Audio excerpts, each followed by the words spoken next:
Hello दोस्तों, तो चलिए आज हम लोग chapter number 5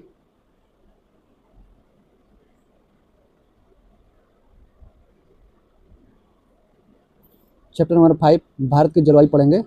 chapter number 5 Bharat की जलवायु, क्लाइमेट ऑफ इंडिया। ये जो है घटना चक्र का क्या है? घटना चक्र का एनसीईआरटी है। एनसीईआरटी है, ठीक है। 6 से लेकर 12 तक क्लास तक है और ये ज्योग्राफी का है, ठीक है। ज्योग्राफी का है और इसमें जो old NCERT plus new NCERT जो है दोनों का जो है मिलाकर दिया गया है। बहुत सारे लोग कहते हैं ओल्ड एनसीईआरटी पढ़िए, बहुत सारे लोग कहते हैं न्यू एनसीईआरटी पढ़िए। दोनों ठीक है, लेकिन सिर्फ डाटा का जो है ना, डाटा जो है चेंज होते रहता है और कुछ पुरानी डाटा है उसको चेंज करके दिया गया है न्यू एनसीईआरटी में। तो दोनों का जो है इसमें दिया गया है। तो ये यहाँ पर देखिए, एनसीईआरटी कक्षा 6 से 12 तक की नई और पुरानी पुस्तकों के अंतर्गत निम्नलिखित पुस्तकों में यह पाठ्य सामग्री समाहित है। यानी कि एनसीईआरटी और नई और पुरानी में कौन, ये जो चैप्टर है किस किस क्लास के किताबों में शामिल है, इसमें दिया गया है। ये पूरा कक्षा 8 में है, 9 में है, 6 में है, 8 में है, 8 में है, 9 में है, 11 में है, 12 में है। नई पुरानी, नई नई पुरानी, इस तरह से है। पुस्तक का नाम है और अध्याय का नाम दिया गया है। तो हम लोग आज ज्योग्राफी का पढ़ेंगे, भारत की जो है जलवायु, चैप्टर नंबर 5 भारत की जलवायु पढ़ेंगे, क्लाइमेट ऑफ इंडिया। चलिए हम लोग देखते हैं। अध्याय दिया गया है यहाँ पर, जलवायु तथा मौसम, भारत की जलवायु। जलवायु में प्रादेशिक भिन्नताएं, जलवायु नियंत्रक दिया गया है। भारत की जलवायु को प्रभावित करने वाला कारक दिया गया है। स्थिति तथा ऊंचाई संबंधी कारक दिया गया है। अक्षांश, ऊंचाई, जल तथा जल और स्थल का वितरण, समुद्र तट से दूरी, समुद्र तट से ऊंचाई दिया गया है। जेट प्रवाह तथा ऊपरी वायु परिसंचरण, पश्चिमी चक्रवाती विक्षोभ दिया है। उष्णकटिबंधीय चक्रवात दिया है। दूसरा, ग्रीष्म ऋतु में मौसम की क्रियाविधि दिया गया है। धरातलीय वायुदाब तथा पवना दिया गया है। अभी जेट प्रवाह तथा ऊपरी वायु परिसंचरण, पूर्वी जेट प्रवाह तथा उष्णकटिबंधीय चक्रवात दिया है। भारतीय मानसून दिया गया है, ठीक है। मानसून की प्रकृति दिया गया है, मानसून का आरंभ दिया गया है। वर्षा वायु तंत्र तथा मानसूनी वर्षा का वितरण दिया गया है और वायुदाब एवं पवन संबंधी कारक दिया गया है। शीत ऋतु में मौसम की क्रियाविधि दिया गया है। धरातलीय वायुदाब तथा पवने दिया गया है। 88 नंबर पेज। चलिए एनसीईआरटी आगे जो दिया गया है, अरब सागर की मानसूनी पौने दिया गया है। बंगाल की खाड़ी की मानसूनी पौने दिया गया है। मानसून में विच्छेद दिया गया है। मानसून का निवर्तन दिया गया है। भारत में वार्षिक वर्षा एवं इसकी परिवर्तिता दिया गया है। सूखा संभावित क्षेत्र दिया गया है। ऋतु दिया गया है। शीत ऋतु दिया गया है। ग्रीष्म ऋतु दिया गया है। लू दिया गया है। मानसून और भारत का आर्थिक जीवन दिया गया है। मानसून एकता का परिचायक दिया गया है। अध्याय स्मरणिका दिया गया है। वस्तुनिष्ठ खंड दिया गया है। भारत की परंपरागत ऋतु दिया गया है। भारत के जलवायु प्रदेश दिया गया है। कुपेन की पद्धति पर आधारित जलवायु प्रदेश दिया गया है। थार्न थॉवेट की पद्धति पर आधारित जलवायु प्रदेश दिया गया है। दक्षिण पश्चिम मानसून के ऋतु दिया गया है अथवा वर्षा ऋतु दिया गया है। निवर्तित मानसून के ऋतु दिया गया है। तो चलिए हम लोग पढ़ते हैं।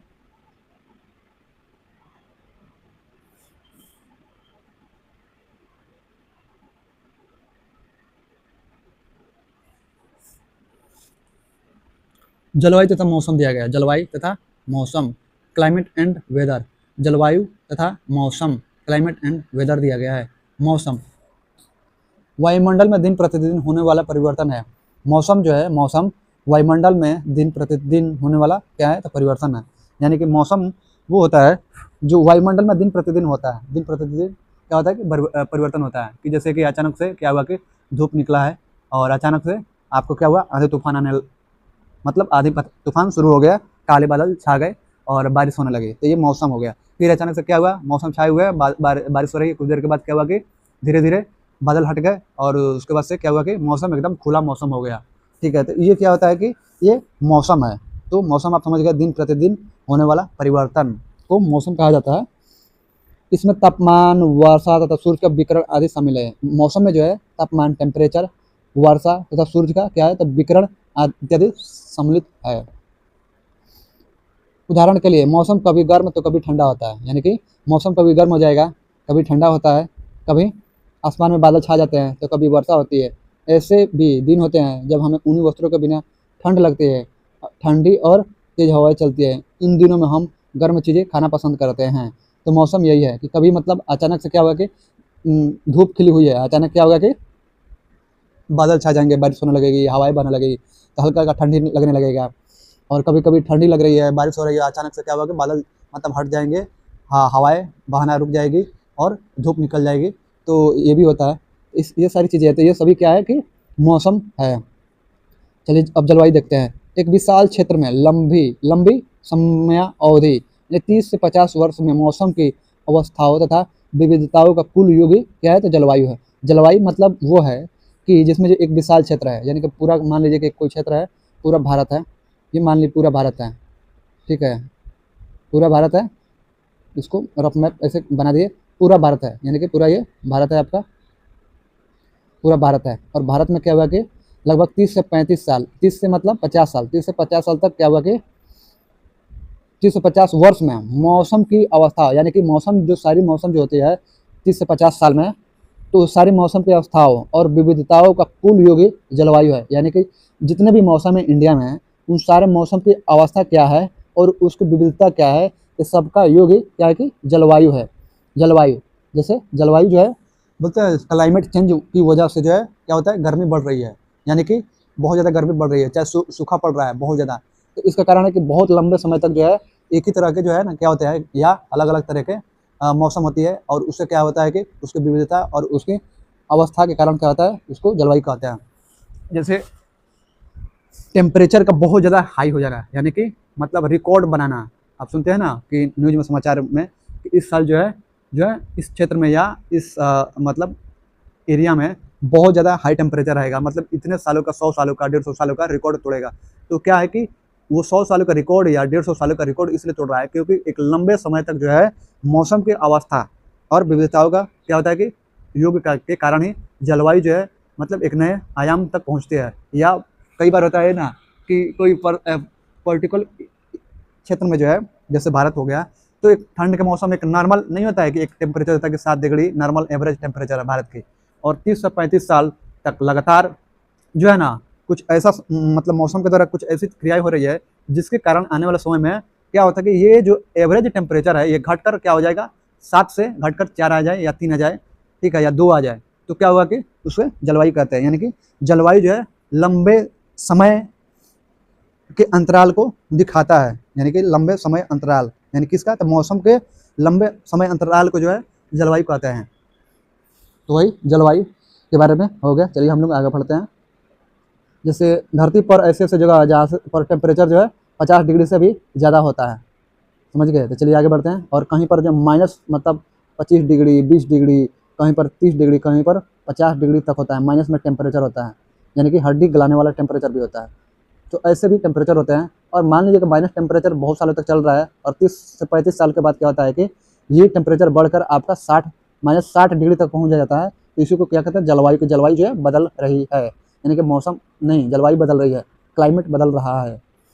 या कई बार होता है कि आपको जो है ना बरसात के मौसम में बारिश नहीं होगा, गर्मी का मौसम में गर्मी नहीं होगा उतना, ठंड का मौसम में उतनी ठंडी नहीं पड़ेगी। तो इस तरह की चीज़ों को क्या कहते हैं, क्लाइमेट बोलते हैं, यानी जलवायु बोलते हैं। कि जिस समय में जो होना चाहिए वो चीज़ नहीं हो पा रही है। कहीं पर मतलब इतना ज़्यादा बारिश हो जा रही है कि वहाँ पर बाढ़ आ जा रहा है, और कहीं पर जहाँ बारिश पहले होती थी वहाँ पर मतलब सूखा पड़ रहा है। जहाँ पर बारिश होती थी वहाँ पर सूखा पड़ रहा है, जहाँ पर सूखा होता था वहाँ पर बाढ़ आ जा रहा है। तो यही मौसम है। चलिए आगे बढ़ते हैं हम लोग। मौसम एक विशेष समय में एक क्षेत्र के वायुमंडल की अवस्था, स्टेट ऑफ द एटमॉस्फेयर को बताता है।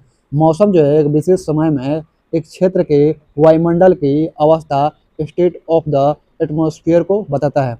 मौसम क्या बताता है, एक विशेष समय में एक क्षेत्र के क्या, तो एटमॉस्फेयर यानी कि वायुमंडल की अवस्था को क्या करता है, तो बताता है क्या, तो मौसम। मौसम तथा जलवायु के तत्व, मौसम तथा जलवायु के तत्व जैसे तापमान, वायुमंडलीय दाब, पवन, आर्द्रता तथा वर्षण एक ही होते हैं। मौसम तथा जलवायु के तत्व जैसे तापमान हो गया, वायुमंडलीय दाब हो गया, पवन हो गया, आर्द्रता हो गया तथा वर्षण एक ही होते हैं। मौसम की अवस्था प्राय एक दिन में ही कई बार बदलती है, यानी कि मौसम की अवस्था जो होता है प्राय एक दिन में ही कई बार बदलती है, यानी कई बार बदलती है। जैसे सुबह में क्या हुआ कि अब जब जगह देखें कि मतलब बादल छाए हुए हैं, मतलब ठीक है, और बादल छाए हुए हैं और ऐसे है, नॉर्मल है। फिर कुछ देर के बाद आपने देखा कि बादल हट गए और धूप निकल गई, ठीक है। फिर कुछ समय के बाद देखा कि फिर बादल हो गई, हवाएं चलने लगी, तेज हवाएं, उसके बाद से बारिश होने लगा। फिर कुछ देर के बाद आपने देखा कि एक ही दिन में कि मतलब बादल जो है ना बारिश होना बंद हो गई, और बादल जो है क्या होता है कि हटना शुरू हो गया और बादल हट गया, उसके बाद से हवाएं बंद हो गई, उसके बाद से धूप निकल गया। तो यही बोल रहा है कि एक दिन में ही कई बार बदलती है, तो मौसम मतलब वो मौसम की अवस्था है। लेकिन फिर भी कुछ सप्ताह, महीनों की औसत वायुमंडलीय अवस्था लगभग एक समान या समान प्रतिरूप जनरल पैटर्न प्रदर्शित करती है। जैसे दिन गर्म या ठंडे, हवादार या शांत, आसमान बादलों से घिरा या साफ तथा आर्द्र या शुष्क हो सकते हैं। लेकिन जो है फिर भी कुछ सप्ताह हो गए, मतलब कई बार होता है कि लगातार एक सप्ताह तक मतलब धूप ही हो रहा है। कई बार लगातार जो है लगातार मतलब कई दिनों तक बारिशें होती है। कई बार लगातार ठंड के मौसम में लगातार ठंडा ही रहता है या हवादार मौसम, तो इस तरह की चीज़ें होती रहती है। तो कुछ सप्ताह, महीनों की औसत वायुमंडलीय अवस्था लगभग एक समान प्रतिरूप जनरल पैटर्न प्रदर्शित करती है, यानी कि जनरल पैटर्न में भी प्रदर्शित करती है। ठीक है, जैसे दिन गर्म या ठंडे, हवादार या शांत, आसमान बादलों से घिरा या साफ तथा आर्द्र या शुष्क हो सकते हैं। चलिए हम लोग आगे देखते हैं। महीनों की औसत वायुमंडलीय अवस्था के आधार पर ही वर्ष को ग्रीष्म ग्रीष्म शीत और वर्षा ऋतु में विभाजित किया गया है। यानी कि महीनों की औसत वायुमंडलीय अवस्था के आधार पर ही वर्ष को ग्रीष्म, शीत और वर्षा ऋतु में विभाजित किया गया है। यानी कि ये कह रहा है कि मान लीजिए कि कोई महीना है, उसमें जो एवरेज जो है, एवरेज आपका लगातार एवरेज जो है आपका लगातार जो है मतलब गर्मी पड़ रही है, लगातार गर्मी पड़ रही है। ठीक है, तो उसको जो है क्या किया गया कि ग्रीष्म ऋतु मान लिया कि इसमें जो है लगातार गर्मी हो रही है, मतलब कभी-कभी बारिश हो जाती है, तो कभी-कभी कुछ है ना थोड़ा-सा मतलब उसको नहीं लिया गया, एक्सेप्शन मान लिया गया, अपवाद मान लिया गया कि कभी कोई हो जाता है, वो तो एक्सेप्शन है, अपवाद है। तो जो है लगातार आपको गर्मी पड़ रही है, तो ये महीना जो है आपको ग्रीष्म ऋतु हो गया। और जो एक हो गया कि उसमें क्या होता है कि लगातार उस महीने में बारिश होती है, लगातार बारिश होती है, उसमें जो है गर्मी बहुत कम पड़ता है और धूप भी बहुत कम मतलब निकली होती है, तो उसको मान जाते हैं कि वर्षा ऋतु है। यानी कि ये वर्षा ऋतु है, इसमें बारिश होने की 90 से 95% आपका मतलब है कि इसमें बारिश होगी ही। धूप निकलेगा ऐसा नहीं है कि नहीं है, पूरे महीने में धूप नहीं निकलेगा ऐसा नहीं है, धूप निकलेगा लेकिन बारिश जो है ज़्यादा होगी, इसकी संभावना होती है, तो उसको वर्षा ऋतु कहते हैं। और जैसे कि ठंड का मौसम हो गया, तो ठंड के मौसम में क्या होता है कि आपको एक ही मतलब महीने, पूरे महीने आपको पता है कि लगातार ठंड पड़ रही है, ठंड पड़ रही है, यानी कि गर्मी नहीं हो रही है, लगातार ठंड पड़ रही है, तो उसको क्या मान लेते हैं कि इसको ऐसा नहीं है कि धूप नहीं निकलती है, धूप भी निकलता है लेकिन उसके बावजूद भी ठंड पड़ती है, तो उसको ठंड ऋतु यानी कोल्ड मौसम बोला जाता है कि ठंड की ऋतु है, या ठंडी की ऋतु है। तो इस तरह से जो है विभाजित किया गया है। तो वही बोला है कि महीने की औसत वायुमंडलीय जो अवस्था है, औसत वायुमंडलीय अवस्था यानी कि वायुमंडल की जो अवस्था है, महीने के औसत आधार पर ही वर्ष को ग्रीष्म, शीत और वर्षा ऋतु में विभाजित किया गया है। भू आकृतियों की तरह भारत की जलवायु में भी बहुत अधिक विविधता है। भू आकृतियों की तरह भारत की जलवायु में भी बहुत अधिक क्या है तो विविधता है। जैसे भू आकृति जो है भारत की अलग अलग जगहों पर अलग अलग तरीके की है, तो उसी तरह जो है भारत की जलवायु भी बहुत अधिक क्या है तो विविधता लिए हुए है। ठीक है, भारत की जलवायु भी विविधता लिए हुए है। जैसे कि आपको नवंबर, दिसंबर, जनवरी, फरवरी में क्या होता है कि उत्तर भारत में क्या होता है कि ठंड का मौसम होता है, लेकिन वही जो आपका मुंबई में ना ही ठंडी पड़ती है ना ही गर्मी पड़ती है, नॉर्मल मौसम होता है। और एमपी के बाद जो है आप जाइएगा साउथ में, तो उधर क्या होता है कि आपका नॉर्मल आपका क्या होता है टेम्परेचर होता है, वहाँ पर ठंडी नहीं पड़ती है, नॉर्मल टेम्परेचर होता है। तो यही बोला है कि भू आकृतियों की तरह भारत की जलवायु में भी बहुत अधिक क्या है विविधता है। उत्तर भारत में जिस समय ठंड के मौसम में कड़ाके की ठंड पड़ती है, उस समय दक्षिण भारत में लोग नॉर्मल क्या होता है कि टेम्परेचर में रहते हैं, यानी कि उत्तर भारत में लोग मतलब ऊनी मोटे कपड़े पहने होते हैं। ठीक है, और दक्षिण भारत में लोग एक नॉर्मल शॉर्ट पर एक नॉर्मल कपड़े पर जो है अपना उस समय जीवन यापन करते हैं या जीते हैं। तो यही बात है, तो यही बातें यहाँ पर कही जा रही है। उत्तरी हिमालय का क्षेत्र बहुत अधिक शीतल है। यहीं पर देखिए, यहाँ पर बोला है कि उत्तरी हिमालय का क्षेत्र क्या है कि तो बहुत अधिक शीतल है, जबकि राजस्थान का मरुस्थल गर्म और तटीय क्षेत्रों में सम अथवा समान जलवायु है। क्या होता है कि उत्तरी भारत का क्षेत्र क्या है तो बहुत अधिक शीतल है। इस समय जो गर्मी के मौसम में जाइएगा उत्तरी भारत में, जैसे कि आपका लद्दाख हो गया, आपका कश्मीर हो गया, आपका उत्तराखंड हो गया, आपका हिमाचल प्रदेश हो गया, तो यहाँ पर जो है आपको उतनी गर्मी नहीं पड़ेगी जितनी गर्मी की आपको मैदानी वाले इलाके में पड़ेगी, जैसे बिहार हो गया, या आप राजस्थान में आ जाएंगे बहुत ज़्यादा गर्मी पड़ेगी, यूपी में आ जाइए, एमपी में आ जाइएगा तो गर्मी आपको पड़ेगी, या आपको साउथ में चले जाइएगा तो इस समय गर्मी ज़्यादा पड़ती है। लेकिन जो है आप जम्मू कश्मीर, लद्दाख, हिमाचल प्रदेश, शिमला और उत्तराखंड इन जगहों पर जाइएगा तो क्या होगा कि आपको मतलब नॉर्मल टेम्परेचर मिलेगा एकदम, मतलब गर्मी आपको नहीं लगेगी, आपको ठंड सा लगेगा, हल्का ठंड। यही बोल रहा है। और वही राजस्थान के मरुस्थल में आ जाइए तो गर्म के बारे आप पाक जाइएगा, लगेगा कि पैर मतलब जल गया। तो इस तरह की चीज़ें हैं।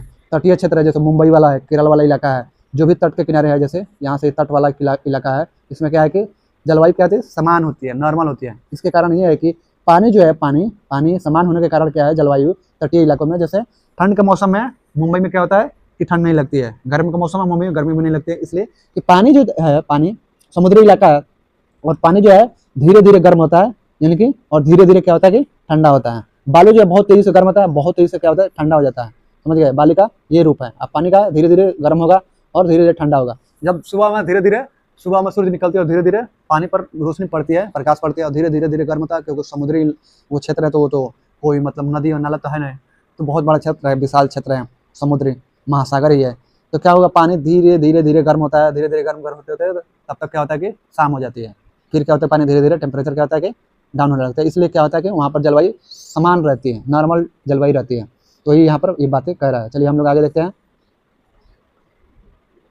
इसी प्रकार वर्षण की मात्रा में ही नहीं बल्कि वर्षण के प्रकार में भी विविधता पाई जाती है। इसी प्रकार जो है वर्षण यानी कि वर्षा की मात्रा में ही नहीं बल्कि वर्षण के प्रकार में भी विविधता पाई जाती है। चलिए हम लोग आगे देखते हैं। मेघालय में वार्षिक वर्षण जो है 400 सेंटीमीटर से अधिक है। मेघालय में जो है वार्षिक वर्षा जो है होती है 400 सेंटीमीटर से अधिक होती है, जबकि राजस्थान के मरुस्थल और उत्तर पश्चिम हिमालय के क्षेत्रों जैसे जम्मू और कश्मीर के लद्दाख में यह जो है 10 सेंटीमीटर से भी कम है। यानी कि इन इलाकों में वर्षा जो क्या होता है कि 10 सेंटीमीटर से भी कम होती है, लेकिन मेघालय वाले क्षेत्र में क्या होता है 400 सेंटीमीटर से अधिक वर्षा होती है। तो यही बात वहाँ पर बोल रहा था कि वर्षा और वर्षण के प्रकार में भी विविधता पाई जाती है। ऊपर वाला हम लोग पढ़े वो ऊपर में। देश के अधिकतर भाग में जून से सितंबर तक वर्षा होती है। देश के अधिकतर भाग में क्या होता है कि जून से सितंबर तक क्या होता है कि वर्षा होती है, लेकिन कुछ क्षेत्र जैसे तमिलनाडु तट पर अधिकतर वर्षा अक्टूबर और नवंबर में होती है। यानी कि देश के जो अधिकतर भाग है उसमें जून से सितंबर तक ही वर्षा होती है, लेकिन कुछ क्षेत्र हैं भारत में, जो कुछ क्षेत्र हैं और कौन से क्षेत्र हैं, तो कुछ क्षेत्र हैं जहाँ पर जो वर्षा जो है अक्टूबर नवंबर में होती है। तो वो क्षेत्र कौन से है, तो तमिलनाडु के तट पर जो है अधिकतर वर्षा अक्टूबर नवंबर में होती है। चलिए हम लोग आगे बढ़ते हैं। इसी प्रकार देश के कुछ हिस्सों में वर्षण जो है हिमपात के रूप में होता है। इसी प्रकार जो है देश के कुछ हिस्सों में वर्षण जो है यानी कि वर्षा हिमपात के रूप में होता है, जबकि देश के बहुत बड़े भाग में यह वर्षा के रूप में होता है। यानी कि कुछ भाग है इस देश में कि हिमपात के रूप में वर्षण होता है, जबकि देश के बहुत बड़े भाग में वर्षा के रूप में होता है। कर्क रेखा हमारे देश को लगभग 2 बराबर भागों में क्या करता है, विभाजित करता है। कर्क रेखा हमारे देश को जो है 2 बराबर भागों में विभाजित करती है। हमारे देश का दक्षिणी भाग उष्ण कटिबंध के अंतर्गत है। यानी कि दक्षिणी भाग क्या है, उष्ण कटिबंध के अंतर्गत है, जबकि उत्तरी भाग उपोष्ण कटिबंध के अंतर्गत है। इसलिए ग्रीष्म ऋतु में अधिक ऊंचाई वाले स्थानों को छोड़कर पूरे देश में तापमान काफी ऊंचा रहता है। यद्यपि शीत ऋतु में हिमालय उत्तर से आने वाली अत्यधिक ठंडी पवनों से हमारे देश की रक्षा करता है, लेकिन फिर भी शीत ऋतु में उत्तरी मैदानों में तापमान काफी कम हो जाता है, परंतु देश के अन्य भागों में तापमान क्या होता है कि मध्यम होता है। देखिए यहाँ पर क्या कह रहा है, कहने का इसका मतलब क्या है कि हमारे देश का जो दक्षिणी भाग है वो उपोष्ण कटिबंध के अंतर्गत है। ये आपका क्या है कि ये दक्षिणी भाग हो गया। तो ये वाला जो है पूरा इलाका, ये वाला एमपी से नीचे जो है ये क्या होता है, उपोष्ण कटिबंध में आता है, और एमपी के ऊपर ये जो है आपका गुजरात मान लीजिए, और ऐसे ऐसे ये इलाका रफ मतलब मैप मैंने बना दिया भारत का समझने के लिए। ये जो इलाका है आपका, ये इलाका आपका उपोष्ण कटिबंध में आता है, और इसके जो ऊपर है आपका, इसके ऊपर ये वाला इलाका, ये सब क्या आता है कि ये इलाका आता है उपोष्ण कटिबंध में, उपोष्ण कटिबंध में आता है। और ये जो है आपका ये वाला हरा वाला इलाका, ये वाला ये एमपी से सब नीचे वाला इलाका जो है, मतलब एमपी से मतलब नीचे एमपी में जो मतलब एक रेखा मतलब कुछ जगह है वहाँ से जो है शुरू हो जाती है, ये सब आता है उष्ण कटिबंध है। उष्ण मतलब गर्म, कटिबंध मतलब क्षेत्र, ठीक है।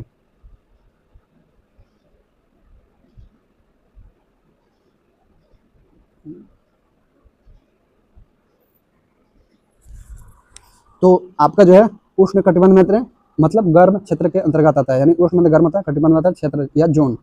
और ऊपरी जो इलाका है उत्तरी भाग वो उपोष्ण कटिबंध के अंतर्गत आता है।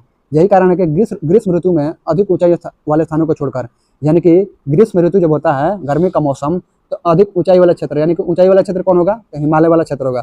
तो उन इलाकों में क्या होता है कि उन इलाकों को छोड़कर बाकी जो भी इलाका होता है आपका उसमें तापमान क्या होता है, ऊंचा होता है। जैसे मैदानी इलाका में ऊंचाई वाले स्थानों को छोड़कर जब नीचे वाले स्थानों पर आएंगे तो मैदानी वाले इलाके में, जैसे बिहार हो गया, यूपी हो गया, एमपी हो गया, गुजरात हो गया, राजस्थान हो गया, इन इलाकों में क्या होता है कि झारखंड हो गया, तो उड़ीसा हो गया, तो एमपी में है, तो ऊंचाई वाले स्थानों को छोड़कर बाकी जो स्थानों में जो क्या होता है कि टेम्परेचर क्या होता है, ग्रीष्म ऋतु में उच्च होता है, तापमान उच्च होगा ही। यह शीत ऋतु में हिमालय उत्तर से आने वाली अत्यधिक ठंडी पवनों से हमारे देश की रक्षा करता है। और शीत ऋतु में क्या होता है कि ऊंचाई वाला स्थान जो है क्या होता है कि ये तो उत्तर से आने वाले अत्यधिक ठंडी पवनों से, यानी कि साइबेरिया से जो आने वाले अत्यधिक ठंडी पवनें होती है, उसको क्या करता है, हिमालय रक्षा करता है, क्योंकि ऊंचाई है, रक्षा करता है।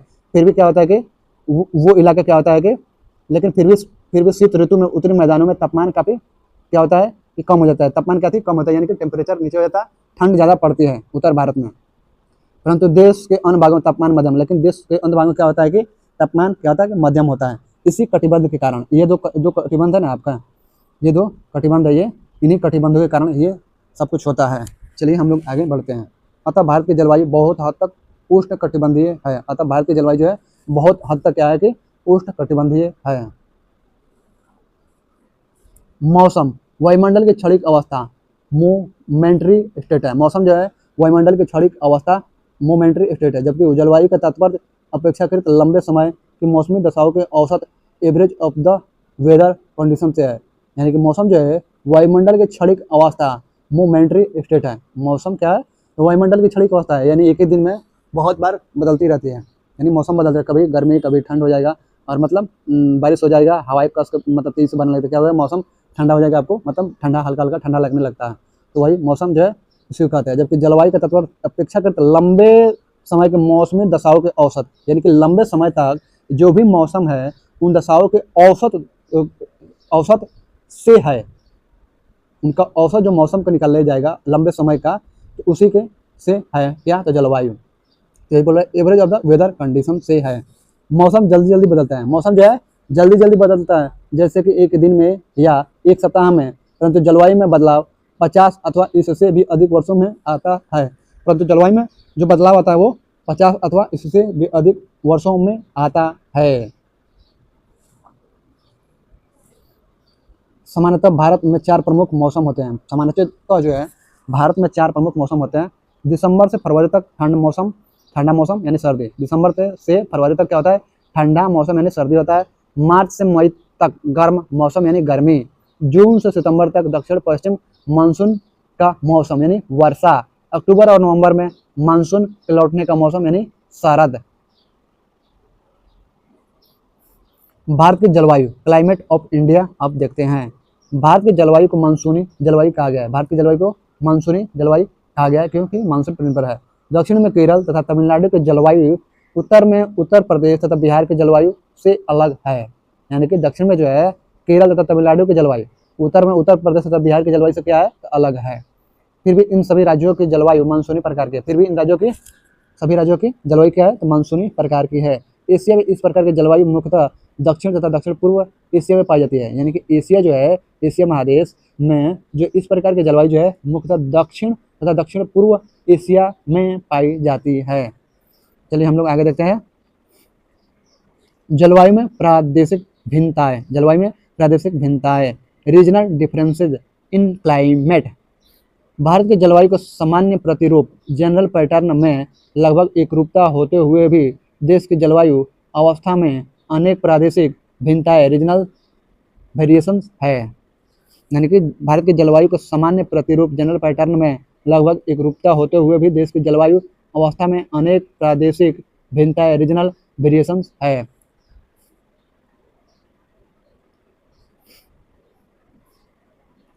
देश की जलवायु अवस्था में इन प्रादेशिक भिन्नताओं को पवनों के प्रतिरूप, तापक्रम और वर्षा ऋतुओं की लय तथा आर्द्रता एवं शुष्कता की मात्रा में भिन्नता के रूप में देखा जा सकता है। देश की जलवायु अवस्था में इन प्रादेशिक भिन्नताओं को पवनों के प्रतिरूप, तापक्रम और वर्षा ऋतुओं की लय तथा आर्द्रता एवं शुष्कता की मात्रा में भिन्नता के रूप में देखा जा सकता है। गर्मियों में राजस्थान के मरुस्थल में कुछ स्थानों का तापमान लगभग 50 डिग्री सेल्सियस तक पहुंच जाता है। गर्मियों में जो है राजस्थान के मरुस्थल में कुछ स्थानों का जो है तापमान लगभग 50 डिग्री सेल्सियस तक पहुंच जाता है। जबकि जम्मू कश्मीर के पहलगाम में तापमान लगभग 20 डिग्री सेल्सियस रहता है, जबकि जम्मू कश्मीर के पहलगाम में जो है तापमान लगभग 20 डिग्री सेल्सियस रहता है। सर्दी की रात में जम्मू कश्मीर में द्रास का तापमान -45 डिग्री सेल्सियस तक हो जाता है। सर्दी की रात में जम्मू कश्मीर में द्रास का तापमान जो है -45 डिग्री सेल्सियस तक हो जाता है, जबकि तिरुवनंतपुरम में यह 22 डिग्री सेल्सियस हो जा सकता है। जबकि तिरुवनंतपुरम में यह 22 डिग्री सेल्सियस हो सकता है। कुछ क्षेत्रों में रात एवं दिन के तापमान में बहुत अधिक अंतर होता है।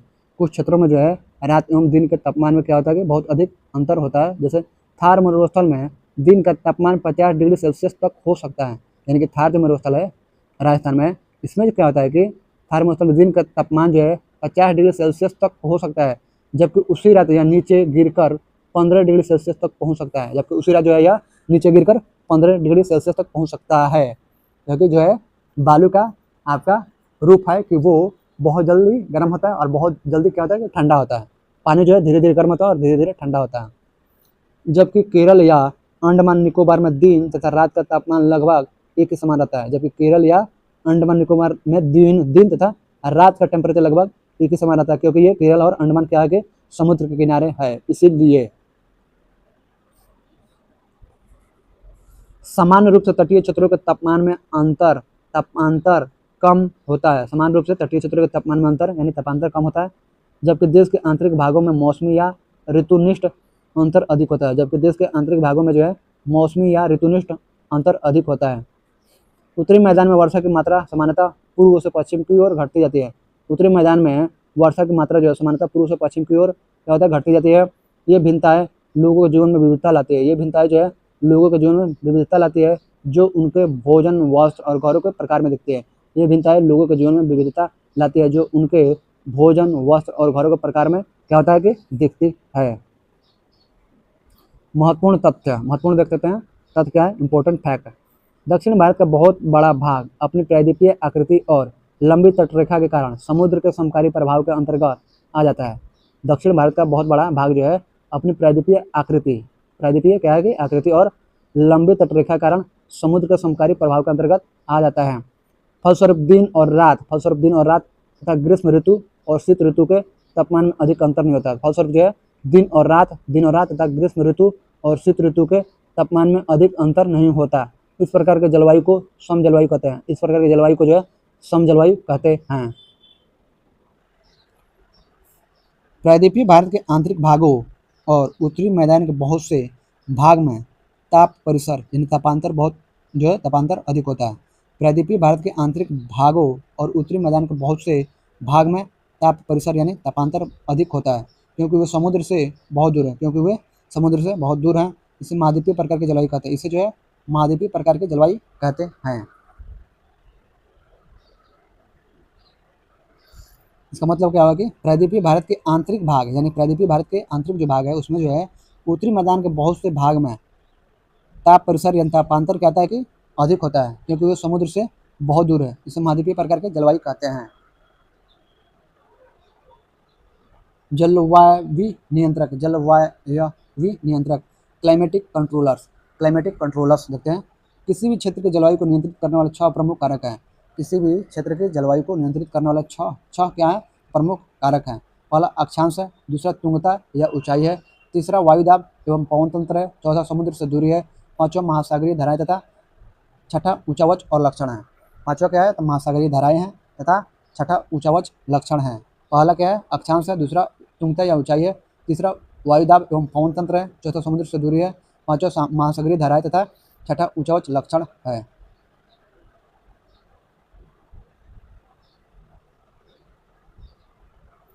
पृथ्वी की गोलाई के कारण इससे प्राप्त सौर ऊर्जा की मात्रा अक्षांशों के अनुसार अलग अलग होती है। यानी कि पृथ्वी की गोलाई के कारण क्या होता है कि इससे प्राप्त सौर ऊर्जा की मात्रा जो है अक्षांशों के अनुसार अलग अलग होती है।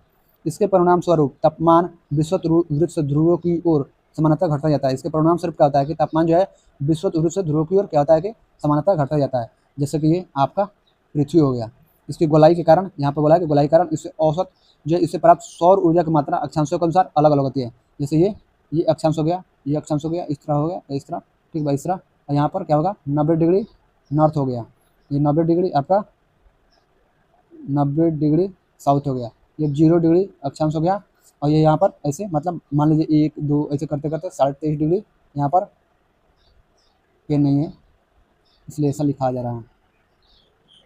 यहाँ पर देखिए ठीक से, ये सब अक्षांश रेखा है, ये सब अक्षांश रेखा है। ये 0 डिग्री विषुवत रेखा है, ये वाला इक्वेटर लाइन है आपका, ये इक्वेटर लाइन है 0 डिग्री। यहाँ पर आपका 90 डिग्री नॉर्थ हो गया, यहाँ पर भी आपका 90 डिग्री साउथ हो गया, और ये सब नीचे भी है। तो इस तरह से क्या होता है कि यहाँ पर जो 0 डिग्री विषुवत रेखा पर जो टेम्परेचर प्राप्त होती है सूर्य की, जैसे कि यहाँ पर आपका ये 0 डिग्री है, यही यहाँ पर जैसे ये सूर्य हो गया, और यहाँ से जो प्रकाश चलती है तो क्या होता है कि ये सीधी रेखा में चलती है। तो यहाँ पर जो इस क्षेत्र में, इस इलाके में जो आपको सूर्य प्राप्त होगा, ऊर्जा, रोशनी, वो क्या होगा कि वो कुछ ज़्यादा ही ऊर्जा प्राप्त होगी और ज़्यादा यहाँ पर गर्मी पड़ेगी। और ये जो इलाका यहाँ से इधर वाला, यहाँ से क्या है कि तिरछी होती जा रही है, और क्या होता है इसकी दूरी बढ़ती जाती है, और यहाँ पर क्या होता है कि टेम्परेचर क्या होता है कि कम प्राप्त होती है। यही बोल रहा है कि जो है पृथ्वी को गोलाई के कारण इसे प्राप्त सौर ऊर्जा की मात्रा जो है अक्षांश यानी अक्षांशों के अनुसार अलग अलग होती है। यहाँ पर अलग होगी, डायरेक्ट पड़ रहा है, और यहाँ पर क्या है कि यहाँ पर तिरछी होती जा रही है, यानी कि इसकी दूरी बढ़ती जा रही है। तो यहाँ पर क्या होगा कि आपको सूर्य ऊर्जा की मात्रा कम प्राप्त होगी यहाँ की अपेक्षा, यहाँ विषुवत वृत्त के आसपास के इलाकों की अपेक्षा। चलिए, इसके परिणाम स्वरूप तापमान जो है विषुवत वृत्त से ध्रुवों की ओर समांतर घटता जाता है, यानी कि टेम्परेचर जो होता है क्या होता है कि ये जो विषुवत वृत्त है आपका, ये आपका क्लियर कर देते हैं, ये जो विषुवत वृत्त है ये वाला इलाका, यहाँ पर क्या होता है कि यहाँ से ध्रुवों की ओर या पोल की ओर जा रहे हैं, पोल की ओर, ये नॉर्थ पोल है और ये साउथ पोल है। तो यहाँ पर पी मतलब पोल, याद रखिए पी मतलब पोल, शॉर्ट में लिख रहे हैं। तो नॉर्थ पोल की ओर यानी उत्तरी ध्रुव की ओर और दक्षिणी ध्रुव की ओर क्या होता है कि टेम्परेचर क्या होता है कि धीरे धीरे क्या होता है घटते जाता है, और यहाँ पर आकर बहुत ज़्यादा मतलब माइनस में टेम्परेचर चला जाता है, क्योंकि यहाँ पर सूर्य की क्या होता है कि रोशनी प्राप्त नहीं हो पाती है। तो आप सुने होंगे कि मतलब दुनिया में ऐसे भी जगह है जहाँ पर 6 महीने की रात होती है, 6 महीने का दिन होता है, यही कारण है। चलिए हम लोग आगे बढ़ते हैं। पृथ्वी की सतह से ऊंचाई की ओर जाने पर, पृथ्वी की सतह से जो है ऊंचाई की ओर जाने पर वायुमंडल की सघनता कम होती जाती है। पृथ्वी से, जैसे मान लीजिए आपका पृथ्वी हो गया, हम लोग पृथ्वी पर हैं, और इससे जो है ऊपर जा रहे हैं, ऊपर ऐसे ऊपर जा रहे हैं ऊपर, तो इस पर बोल रहा है कि ऊंचाई ऊपर जाने पर क्या होता है कि वायुमंडल की जो सघनता है, जितना ऊपर जाइएगा उस सघनता क्या होगी कि कम होती जाती है, कम होती जाती है। तो यही बात कर रहा है, जिससे तापमान क्या होता है कि घटता जाता है, यानी सघनता कम होगी तो तापमान घटेगा। क्योंकि क्या होता है ना कि जब सूर्य की प्रकाश आती है, तो सूर्य की प्रकाश आने के बाद, जैसे पृथ्वी पर आपका सूर्य का प्रकाश आ रहा है, ये सूर्य हो गया, ये भाई साहब सूर्य हो गए, और ये आपकी मतलब आपकी पृथ्वी हो गई, ये पृथ्वी हो गई, और इस पर जो टेम्परेचर आ रहा है, ठीक है। तो बहुत बार क्या होता है कि बादल है, ये बादल है, तो बादल में क्या होता है कि टेम्परेचर मतलब बहुत बार जो सूर्य का प्रकाश इस बादलों को आर पार नहीं करता, बहुत ज़्यादा काला घटा होता है, क्या होता है कि घेर लेता है, तो क्या होता है कि सूर्य दिखाई नहीं देता है। तो क्या होता है कि बहुत बार जो है नॉर्मल आकाश, मतलब आकाश में क्या है कि बादल हैं, नॉर्मल बादल है, और उसके बाद से नॉर्मल बादल है तो क्या होता है कि आपका जो है इसको जो है प्रकाश जो है लाइट प्रकाश इसको ऐसे पार करके यहाँ पर पृथ्वी पर आ गया। अब पृथ्वी के पर आने के बाद फिर वापस जो जाती है ना आपकी प्रकाश, तो क्या होता है कि ये अगर ये क्या होगा कि ये घना होगा, अगर घना होगा मतलब ये क्या होगा कि बादल घना होगा, तो ये जो प्रकाश है वापस जो है नहीं जा पाएगा, ये बादल की वजह से वापस जो जा रहा है ये आपका, ये आप इस तरह से देखिए, ये टेम्परेचर आया, ये बादल भाई साहब है, इसको पार किया, यहाँ पर आया, और फिर यहाँ से इधर वापस जा रहा है बादल की तरफ। तो बादल भाई साहब क्या है कि बहुत ज़्यादा घने हैं, तो घने हैं, तो बादल भाई साहब को पार करके वापस नहीं जा पा रहा है, सूर्य की जो रोशनी वापस या उष्मा जो ऊपर नहीं जा पा रहा है, जो सौर विकिरण जिसको बोला जाता है, नहीं जा पा रहा है। तो क्या हो रहा है कि ये इसी ट्रैप पे क्या हो रहा है कि ये फंस जा रहा है, यानी रुक जा रहा है, रह जा रहा है। तो उसके ऊपर उसके कारण क्या होगा कि ये जो है टेम्परेचर क्या होगा कि पृथ्वी की बढ़ जाती है। लेकिन जब बादल की सघनता कम है, यानी कि बहुत कम बादल है, बहुत कम बादल, तो क्या होगा कि वापस आएगी, सूर्य के प्रकाश आएगी पृथ्वी पर, इसको बादल को पार करते हुए पृथ्वी पर आएगी, और फिर इसको पार करते हुए वापस चली जाएगी। जब वापस जाने लगेगी तो क्या होगा कि टेम्परेचर यहाँ का कि पृथ्वी का क्या होगा कि नॉर्मल टेम्परेचर हो, या तापमान क्या होगा कि घटता जाता है। चलिए आगे बढ़ते हैं। इसलिए पहाड़ियाँ गर्मी के मौसम में भी ठंडी होती है, इसलिए जो पहाड़ियाँ क्या होता है कि गर्मी के भी मौसम में ठंडी होती है। किसी भी क्षेत्र का वायुमंडल एवं पवन तंत्र जो है उस स्थान के अक्षांश तथा ऊंचाई पर निर्भर करता है। किसी भी क्षेत्र का वायुमंडल जो है एवं पवन तंत्र जो है उस स्थान के अक्षांश तथा ऊंचाई पर निर्भर करता है। इस प्रकार यह तापमान एवं वर्षा के वितरण को प्रभावित करता है। इस प्रकार जो है यह तापमान और वर्षा के वितरण को क्या करता है, तो प्रभावित करता है। कौन, तो अक्षांश और ऊंचाई। समुद्र का जलवायु पर समकारी प्रभाव पड़ता है। समुद्र का जलवायु पर जो है समकारी प्रभाव पड़ता है। जैसे जैसे समुद्र से दूरी बढ़ती है यह प्रभाव कम होता जाता है। यानी कि समुद्र का जलवायु पर समकारी प्रभाव पड़ता है। जैसे जैसे समुद्र से दूरी बढ़ती जाती है यह प्रभाव क्या होता है, कम होते जाता है। एवं लोग विषम मौसमी अवस्थाओं को महसूस करते हैं। एवं जो है लोग जो है विषम मौसमी अवस्थाओं को महसूस करते हैं। यानी कि जो भी समुद्र के लोग किनारे होंगे उनको जो है गर्मी के मौसम में नॉर्मल टेम्परेचर उनको मतलब मिलता है। लेकिन जैसे समुद्र से दूरी बढ़ती जाती है और उस इलाके में पहुंच जाते हैं जहाँ पर समुद्र का प्रभाव कम होता है, तो वहाँ पर गर्मी का मौसम है, तो वहाँ पर गर्मी बहुत ज़्यादा लगेगी। तो वो लोग मतलब क्या होता है कि विषम मतलब अलग ही मौसम अनुभव करते हैं। उन्हें लगता है पता नहीं कहाँ आ गए, ये कौन सा मौसम है जहाँ पर अलग ही गर्मी पड़ रही है। जैसे कि बहुत सारे लोग जब ठंड का मौसम है साउथ से चलते हैं तो उनको नहीं पता है बहुत सारे लोगों को कि मतलब ठंड का मौसम है, तो मतलब यहाँ पर ठंड तो का मौसम है लेकिन साउथ में तो गर्मी मतलब ठंडी होती नहीं होती। उधर जब चलते हैं तो क्या होता है कि जब यहाँ इधर आते हैं, जैसे कि एक व्यक्ति था साउथ का, दिल्ली स्टेशन पर वो आया, तो आने के बाद जब दिल्ली मतलब उत्तर भारत में प्रवेश किया तो उसको ठंड लगने लगे, वो लगा कांपने। सोच नहीं पा रहा था भाई यहाँ पर ठंड क्यों लग रही है, मतलब ठंडी क्यों लग रही है मेरी तरफ, तो मतलब इसी समय में क्या होता है कि नॉर्मल टेम्परेचर रहता है। यहाँ पर आकर जाना का देखा कि मेट्रो में दिख रहा है कि पूरे लोग स्वेटर जैकेट ऊनी कपड़े पहने हुए हैं, तो बाहर निकला बेचारा और ऊनी कपड़े पहन खरीदा और पहना। तो ये सारी चीज़ें होती है। तो वही बोल रहा है कि विषम मौसमी अवस्थाओं को महसूस करते हैं। चलिए आगे बढ़ते हैं। इसे महाद्वीपीय अवस्था, गर्मी में बहुत अधिक गर्म एवं सर्दी में बहुत अधिक ठंडा कहते हैं। इसे जो है महाद्वीपीय अवस्था यानी कि गर्मी में बहुत अधिक गर्म एवं सर्दी में बहुत अधिक ठंडा कहते हैं। महासागरीय धाराएं समुद्र से तट की ओर चलने वाली हवाओं के साथ तटीय क्षेत्रों की जलवायु को प्रभावित करती है। महासागरीय धाराएं जो है समुद्र से तट की ओर चलने वाली हवाओं के साथ तटीय क्षेत्रों की जलवायु को भी क्या करती है, तो प्रभावित करती है। क्या, तो महासागरीय धाराएं।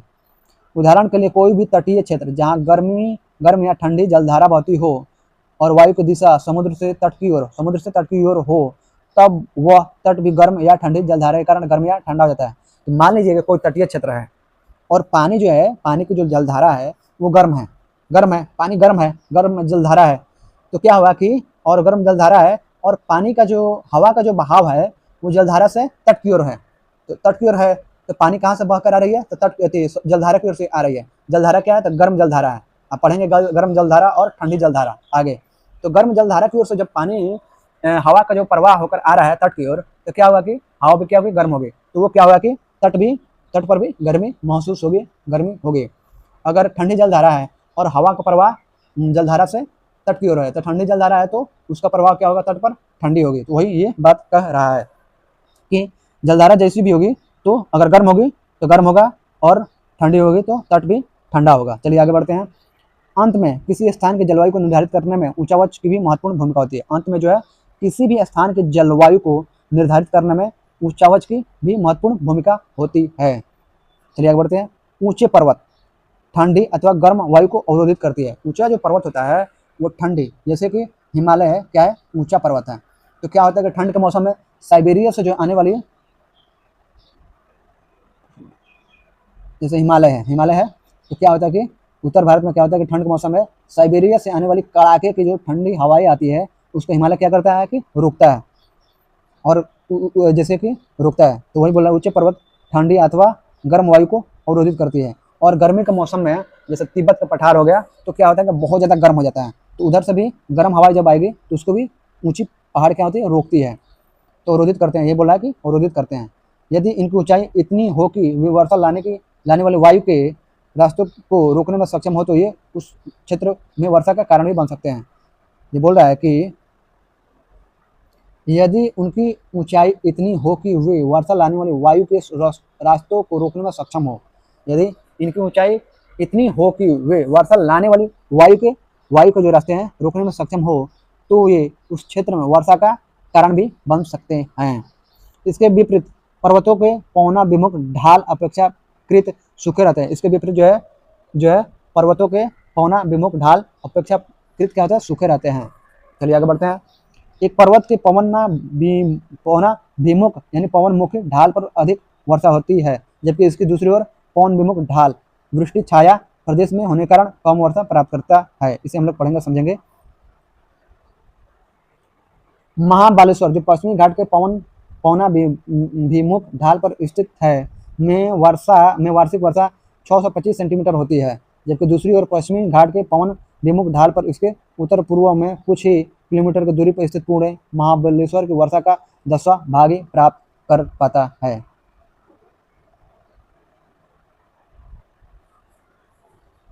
जैसे कि पवन विमुख ढाल के बारे में बोल रहा था कि ये जो पहाड़ हो गया, पहाड़ ये आपका क्या हुआ कि ये हवा है इसे और यहाँ पर क्या होता है कि धीरे धीरे हवा ऊपर उठ जाता है और यहाँ पर बादल बनता है। बादल बनने के बाद क्या होता है कि यहाँ पर ऐसे बारिश हो जाती है। तो इस इलाके वाले में क्या होता है कि बारिश हो जाती है, लेकिन ये जो है इलाका पवन मतलब ये जो बादल है ये क्या बोलते हैं, ये पर्वत के ऊपरी मतलब जो है ऊंचाई है, ये जो है इसको रोक देता है, तो क्या अवरोध पैदा कर देता है। तो इस इलाके में बारिश होती है और इस इलाके वाले यानी कि इसके ये वाला इलाका क्या था, सूखा रह जाता है। तो वही बोला है पवन विमुख या पवन ना विमुख, पवन विमुख यानी पवन से विमुख है ये वाला क्षेत्र और पवन विमुख है ये वाला क्षेत्र। तो इस वाला इलाके वाले में बारिश होती है, यही यहाँ पर बताया गया है। चलिए आगे बढ़ते हैं। भारत की जलवायु को प्रभावित करने वाले कारक, भारत की जलवायु को प्रभावित करने वाले कारक देखते हैं। Factor affecting climate of India. Bharat की जलवायु को नियंत्रित करने वाले अनेक कारक हैं जिन्हें मोटे तौर पर 2 वर्ग में बांटा जा सकता है। पहला स्थिति तथा ऊंचावच संबंधी कारक, दूसरा जो वायुदाब एवं पवन संबंधी कारक। यानी कि भारत की जलवायु को नियंत्रित करने वाले अनेक कारक हैं जिन्हें मोटे तौर पर 2 वर्ग में क्या है कि बांटा जा सकता है। पहला स्थिति तथा ऊंचावच संबंधी कारक है, दूसरा वायुदाब एवं पवन संबंधी कारक है। स्थिति तथा ऊंचावच संबंधी कारक, स्थिति तथा ऊंचावच संबंधी कारक देखते हैं। Location and relief factor, location and relief factor. पहला जो अक्षांश यानी लेटीट्यूड, पहला जो अक्षांश यानी लेटीट्यूड। कर्क वृत्त देश के मध्य भाग पश्चिम में कच्छ के रण से लेकर पूर्व मिजोरम से होकर गुजरता है। यानी कि कर्क वृत्त जो है देश के मध्य भाग पश्चिम में कच्छ के रण से लेकर पूर्व मिजोरम से होकर गुजरता है। देश का लगभग आधा भाग कर्क वृत्त के दक्षिण में स्थित है जो उष्ण कटिबंधीय क्षेत्र है, जो उष्ण कटिबंधीय क्षेत्र है। इसको देखते हैं हम लोग कर्क वृत्त को या कर्क रेखा को देखते हैं। जैसे कि आपका ये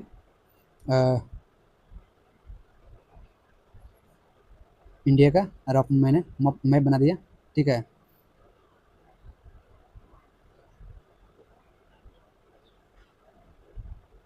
रफ मैप मैंने बना दिया। तो ये बोल रहा है कर्क वृत्त जो है कच्छ के रण से लेकर ऐसे गुजरता है। ऐसे इसको दूसरा कलर करते हैं ताकि समझ में आए। ये कर्क वृत्त है, आपका कर्क वृत्त है, ये भारत को 2 भागों में बांटता है। तो 2 भागों में यानी आधा आधा भाग में बांटता है। तो कर्क के दक्षिण यानी कि ये दक्षिण वाले इलाके में साउथ में एस से साउथ, एन से नॉर्थ, तो साउथ वाले इलाके को जो है उष्ण कटिबंधीय क्षेत्र यानी साउथ वाला इलाका क्या है तो उष्ण कटिबंधीय क्षेत्र है। तो देखिए कर्क रेखा जो भारत के पश्चिम में कच्छ के रण से लेकर पूर्व में मिजोरम से होकर गुजरता है। देश का लगभग आधे भाग कर्क वृत्त के दक्षिण में स्थित है जो उष्ण कटिबंधीय क्षेत्र में है। इसको थोड़ा देख लेते हैं कर्क रेखा गुजरने का। मित्र पर गमछा झार, ये जो है इसी ट्रिक पर होगा। मी से मिजोरम याद रखिएगा, त्र से त्रिपुरा याद रखिएगा, पर से पश्चिम बंगाल याद रखिएगा। पश्चिम बंगाल अभी जो है ममता दीदी हार गई हो वहाँ से इलेक्शन। पश्चिम बंगाल याद रखिएगा। गौ से गुजरात याद रखिएगा, म से मध्य प्रदेश याद रखिएगा, छ से छत्तीसगढ़ याद रखिएगा और उसके बाद झार से झारखंड याद रखिएगा। तो कुल कितने हुए 1 2 3 4 5 6 और हाँ राजस्थान, र से जो है प से पश्चिम, र से राजस्थान। तो कुल मिलाकर 8 हुए, 1 2 2 4 3 7 और झारखंड 8। तो कुल जो है कर्क रेखा भारत के 8 राज्यों से होकर गुजरती है। तो ये याद रखिएगा, ठीक है। ये ट्रिक है मित्र पर गमछा झार, ये ट्रिक है।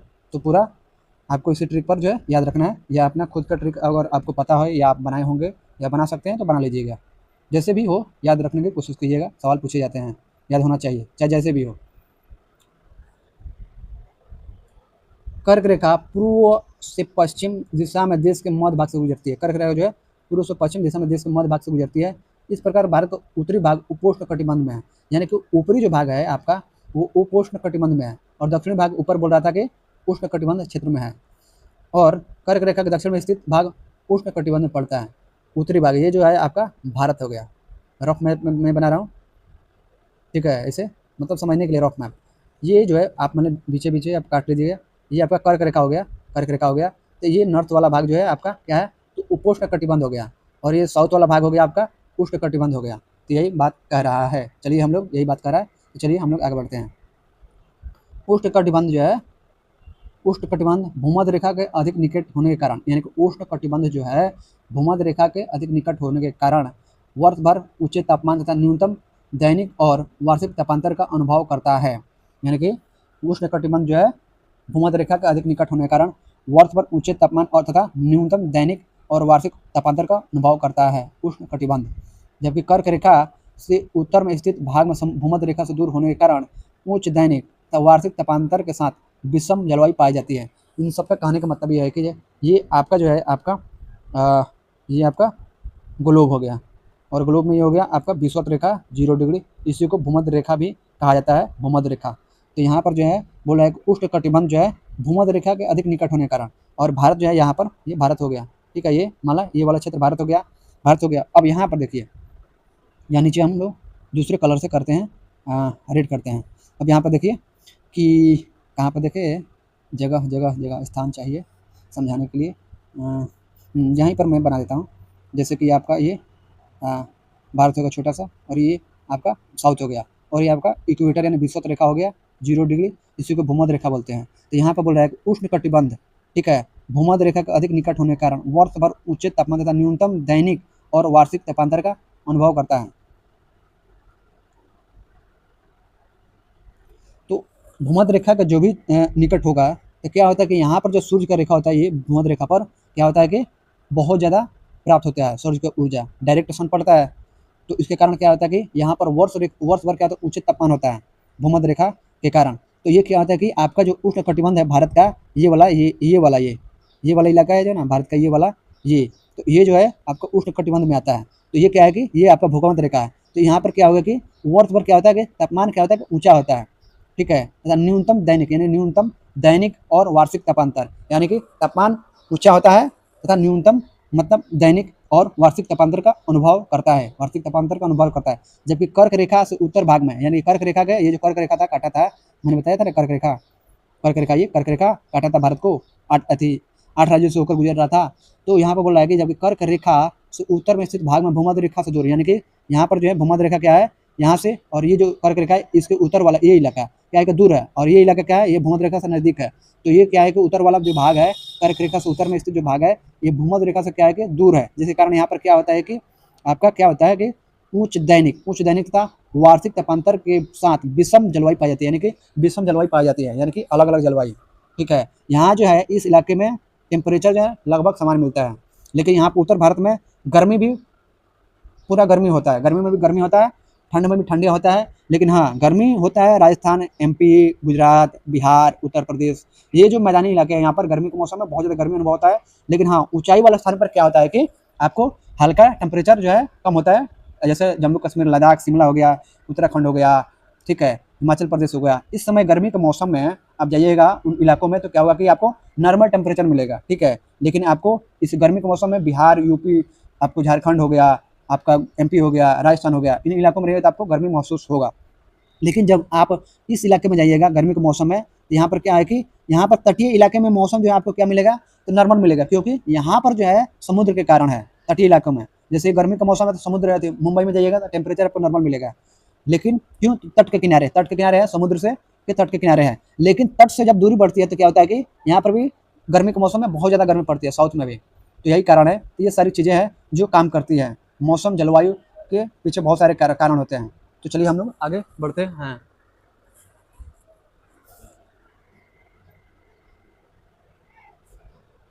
इस प्रकार जो है भारत की जलवायु में उष्णकटिबंधीय जलवायु, यानी कि उष्णकटिबंधीय जलवायु तथा उपोष्णकटिबंधीय जलवायु, उष्णकटिबंधीय जलवायु और उपोष्णकटिबंधीय जलवायु दोनों विशेषताएं क्या है कि उपस्थित है, यानी कि दोनों तरह की विशेषताएं क्या है कि आपको उपस्थित है, यानी मिलती है।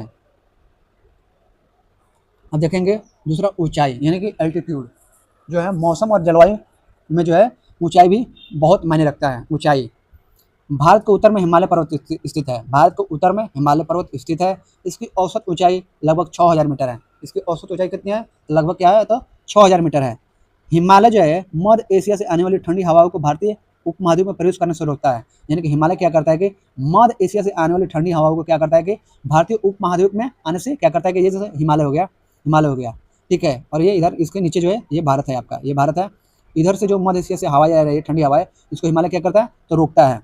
चलिए आगे बढ़ते हैं। हिमालय पर्वत के कारण ही इस क्षेत्र में मध्य एशिया की तुलना में ठंड कम पड़ती है। यानी कि हिमालय पर्वत के कारण ही इस क्षेत्र में क्या होता है कि मध्य एशिया की तुलना में ठंड क्या होती है कि कम पड़ती है। क्योंकि क्या करता है कि हिमालय ठंडी हवाओं को रोक देता है, जिसके कारण जो है भारत में मध्य एशिया की तुलना में ठंड कम पड़ती है। अगर हिमालय नहीं होता तो यहाँ पर डायरेक्ट हवा आती तो यहाँ पर भी मध्य एशिया की तरह ही बहुत ज़्यादा ठंडी होती। चलिए, तो ऊंचाई भी जो है आपके मौसम को प्रभावित करता है, जलवायु को जो है प्रभावित करता है। चलिए हम लोग आगे बढ़ते हैं,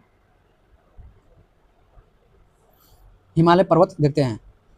उत्तर में ऊंचा हिमालय, उत्तर में ऊंचा हिमालय अपने सभी विस्तारों के साथ एक प्रभावी जल विभाजक की भूमिका निभाता है। यानी कि उत्तर में ऊंचा हिमालय जो है अपने सभी विस्तारों के साथ जो है एक प्रभावी जलवायु विभाजक यानी कि जलवायु विभाजक की भूमिका निभाता है, यानी निभाता है। यह ऊंची पर्वत श्रृंखला उपमहाद्वीप को उत्तरी पवनों से अभेद सुरक्षा प्रदान करती है। यह जो है ऊंची पर्वत श्रृंखला जो है उपमहाद्वीप को उत्तरी पवनों से अभेद्य सुरक्षा प्रदान करती है, यानी कि रक्षा करती है, दीवार की तरह, किले की तरह। जमा देने वाली उत्तरी ठंडी पवनें, यानी कि जमा देने वाली उत्तरी ठंडी पवनें उत्तरी ध्रुव रेखा के निकट उत्पन्न होती है। यानी उत्तरी जो पोल होता है, नॉर्थ पोल, वहाँ पर जो है क्या होता है कि जमा देने वाली उत्तरी ठंडी पवनें क्या होता है कि ध्रुव रेखा के निकट उत्पन्न होती है और मध्य तथा पूर्वी एशिया में आर पार बहती है, तथा मध्य और पूर्वी एशिया में क्या होती है कि आर पार बहती है।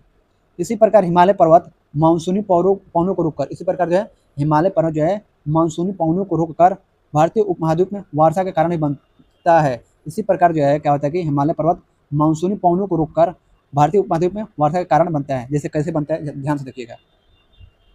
ये जो लाइन अभी हम लोग पढ़े हैं ना, ये लाइन, तो देखिए कैसे ये बनता है, ध्यान से देखिए। ये आपका भारत हो गया, ये भारत हो गया, ये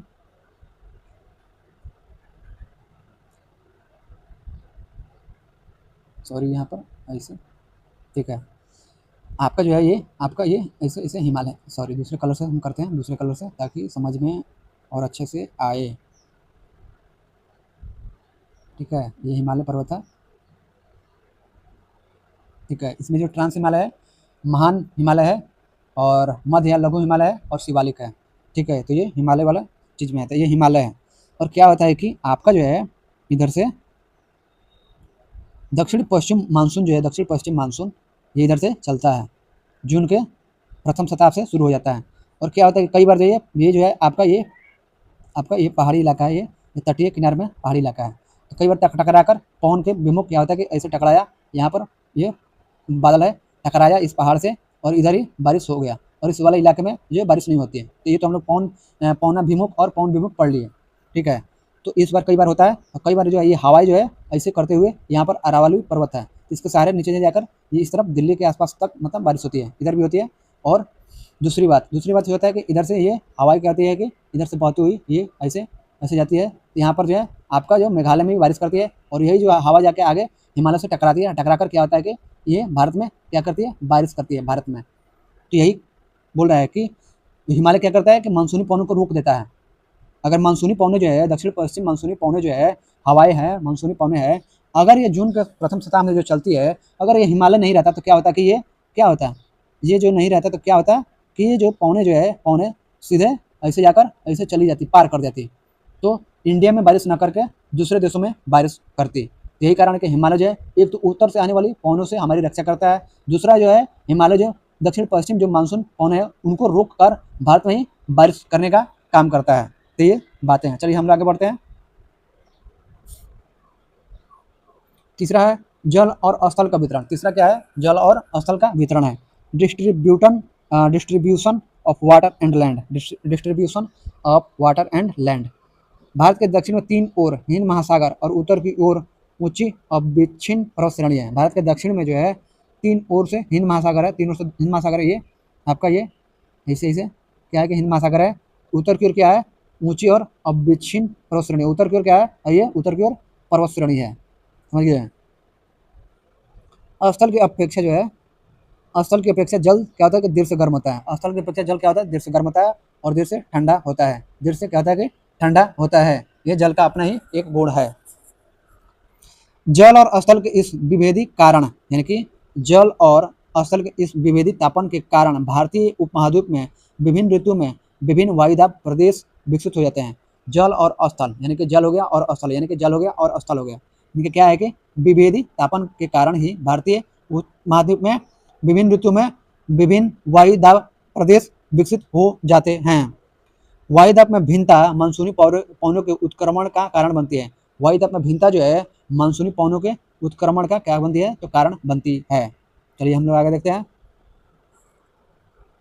चौथा जो है समुद्र तट से दूरी। समुद्र तट से दूरी हम लोग पढ़ेंगे। Distance from the sea coast. लंबी तटरेखा के कारण भारत के विस्तृत तटीय प्रदेशों में समकारी जलवायु पाई जाती है। यानी कि लंबी तटरेखा के कारण, यानी तटरेखा जो है भारत की, ये क्या है कि तो ये लंबी तटरेखा है। इसके कारण क्या होता है कि भारत के विस्तृत तटीय प्रदेशों में समकारी जलवायु पाई जाती है। समकारी मतलब समान जलवायु पाई जाती है तट वाले इलाके में, सिर्फ तट वाले इलाके में। इससे जो दूर दूर तट से दूर जाइएगा तो क्या होता है कि विषम मौसमी मौसम होता है, समझ गए। यही बात कह रहा है। आगे चलते हम लोग आगे बढ़ते हैं। भारत के अंदरूनी भाग समुद्र के समकारी प्रभाव से वंचित रह जाते हैं। मैंने कहा ना कि समुद्र तट से दूर जाइएगा तो क्या होगा कि विषम मौसम होता है। तो यही बोला है कि भारत का अंदरूनी भाग जो है समुद्र के समकारी प्रभाव से क्या होता है, समकारी यानी समान जलवायु से प्रभावित रह जाता है।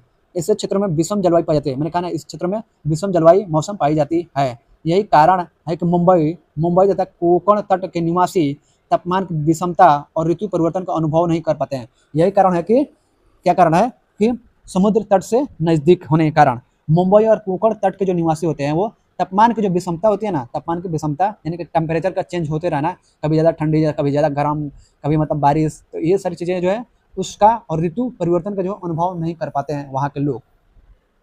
दूसरी ओर समुद्र तट से दूर देश के आंतरिक भागों में स्थित दिल्ली, कानपुर और अमृतसर में मौसमी परिवर्तन पूरे जीवन को प्रभावित करते हैं। दूसरी ओर क्या होता है कि दिल्ली क्या होगा कि देश के आंतरिक भाग में कानपुर, अमृतसर जैसे जैसे स्थल जो है या स्थान है, ये क्या है कि समुद्र तट से क्या है कि दूर है, ये आंतरिक भागों में है। इसके कारण क्या होता है कि यहाँ पर मौसम परिवर्तन होते रहता है। तो इसके कारण मौसम परिवर्तन होने के कारण पूरे जीवन को क्या कहता है, मौसमी परिवर्तन जो है पूरे जीवन को प्रभावित करता है। यानी कि क्या होगा कि आपका नॉर्मल मौसम है और क्या होगा कि गर्म के मौसम में, गर्मी के मौसम में क्या होता है कि बहुत ज़्यादा गर्मी होती है तो लोग जो है चिलचिलाते धूप पड़ती है, और क्या होता है बहुत ज़्यादा गर्मी होती है तो लोग परेशान हो जाते हैं। ठीक है, परेशान हो जाते हैं। जैसे ही दिन के 11-12 बजते हैं तो लोग जो है घरों से निकलने से बचते हैं। ठीक है, तो ये सारी कारण है। और ठंड के मौसम में आप जानते हैं क्या होता है, ठंड के मौसम में बहुत ज़्यादा जब ठंड पड़ती है तो तभी लोग परेशान होते हैं। तो ये सभी कारण है। तो ये क्या होता है कि मौसम जो है जीवन को अति करता है, प्रभावित करता है। जैसे बारिश का मौसम में दिल्ली में क्या होता है कि जब बारिश होती है तो रोड पर सड़कों पर पानी लग जाते हैं तो लोग परेशान होते हैं। ज़्यादा बारिश भी क्या होता है कि बाढ़ ला जाती है, उससे क्या होता है लोग प्रभावित होते हैं। तो जीवन को क्या करता है कि प्रभावित करता है। चलिए हम लोग आगे पढ़ेंगे। समुद्र तल से ऊंचाई पढ़ेंगे, यानी कि समुद्र तल से ऊंचाई, height above the sea level, height above the sea level. धरातल से ऊंचाई बढ़ने के साथ, धरातल से ऊंचाई बढ़ने के साथ तापमान क्या होता है कि घटता जाता है। धरातल से जैसे जैसे ऊंचाई बढ़ती है तो क्या होता है कि तापमान क्या होगा कि घटता जाता है। विरल वायु के कारण पर्वतीय प्रदेश मैदानों की तुलना में अधिक ठंडे होते हैं। यानी कि विरल वायु के कारण क्या होता है कि पर्वतीय प्रदेश जो है मैदानों की तुलना में अधिक ठंडे होते हैं। उदाहरण, आगरा और दार्जिलिंग एक ही अक्षांश पर स्थित है। आगरा और दार्जिलिंग क्या है कि एक ही अक्षांश पर स्थित है, किंतु जनवरी में आगरा का टेम्परेचर 16 डिग्री सेल्सियस जबकि दार्जिलिंग में 4 डिग्री सेल्सियस होता है। किंतु क्या होता है कि यानी कि एक ही अक्षांश, ये अक्षांश है और एक ही अक्षांश पर यहाँ पर आगरा है और यहाँ पर क्या है कि तो दार्जिलिंग है।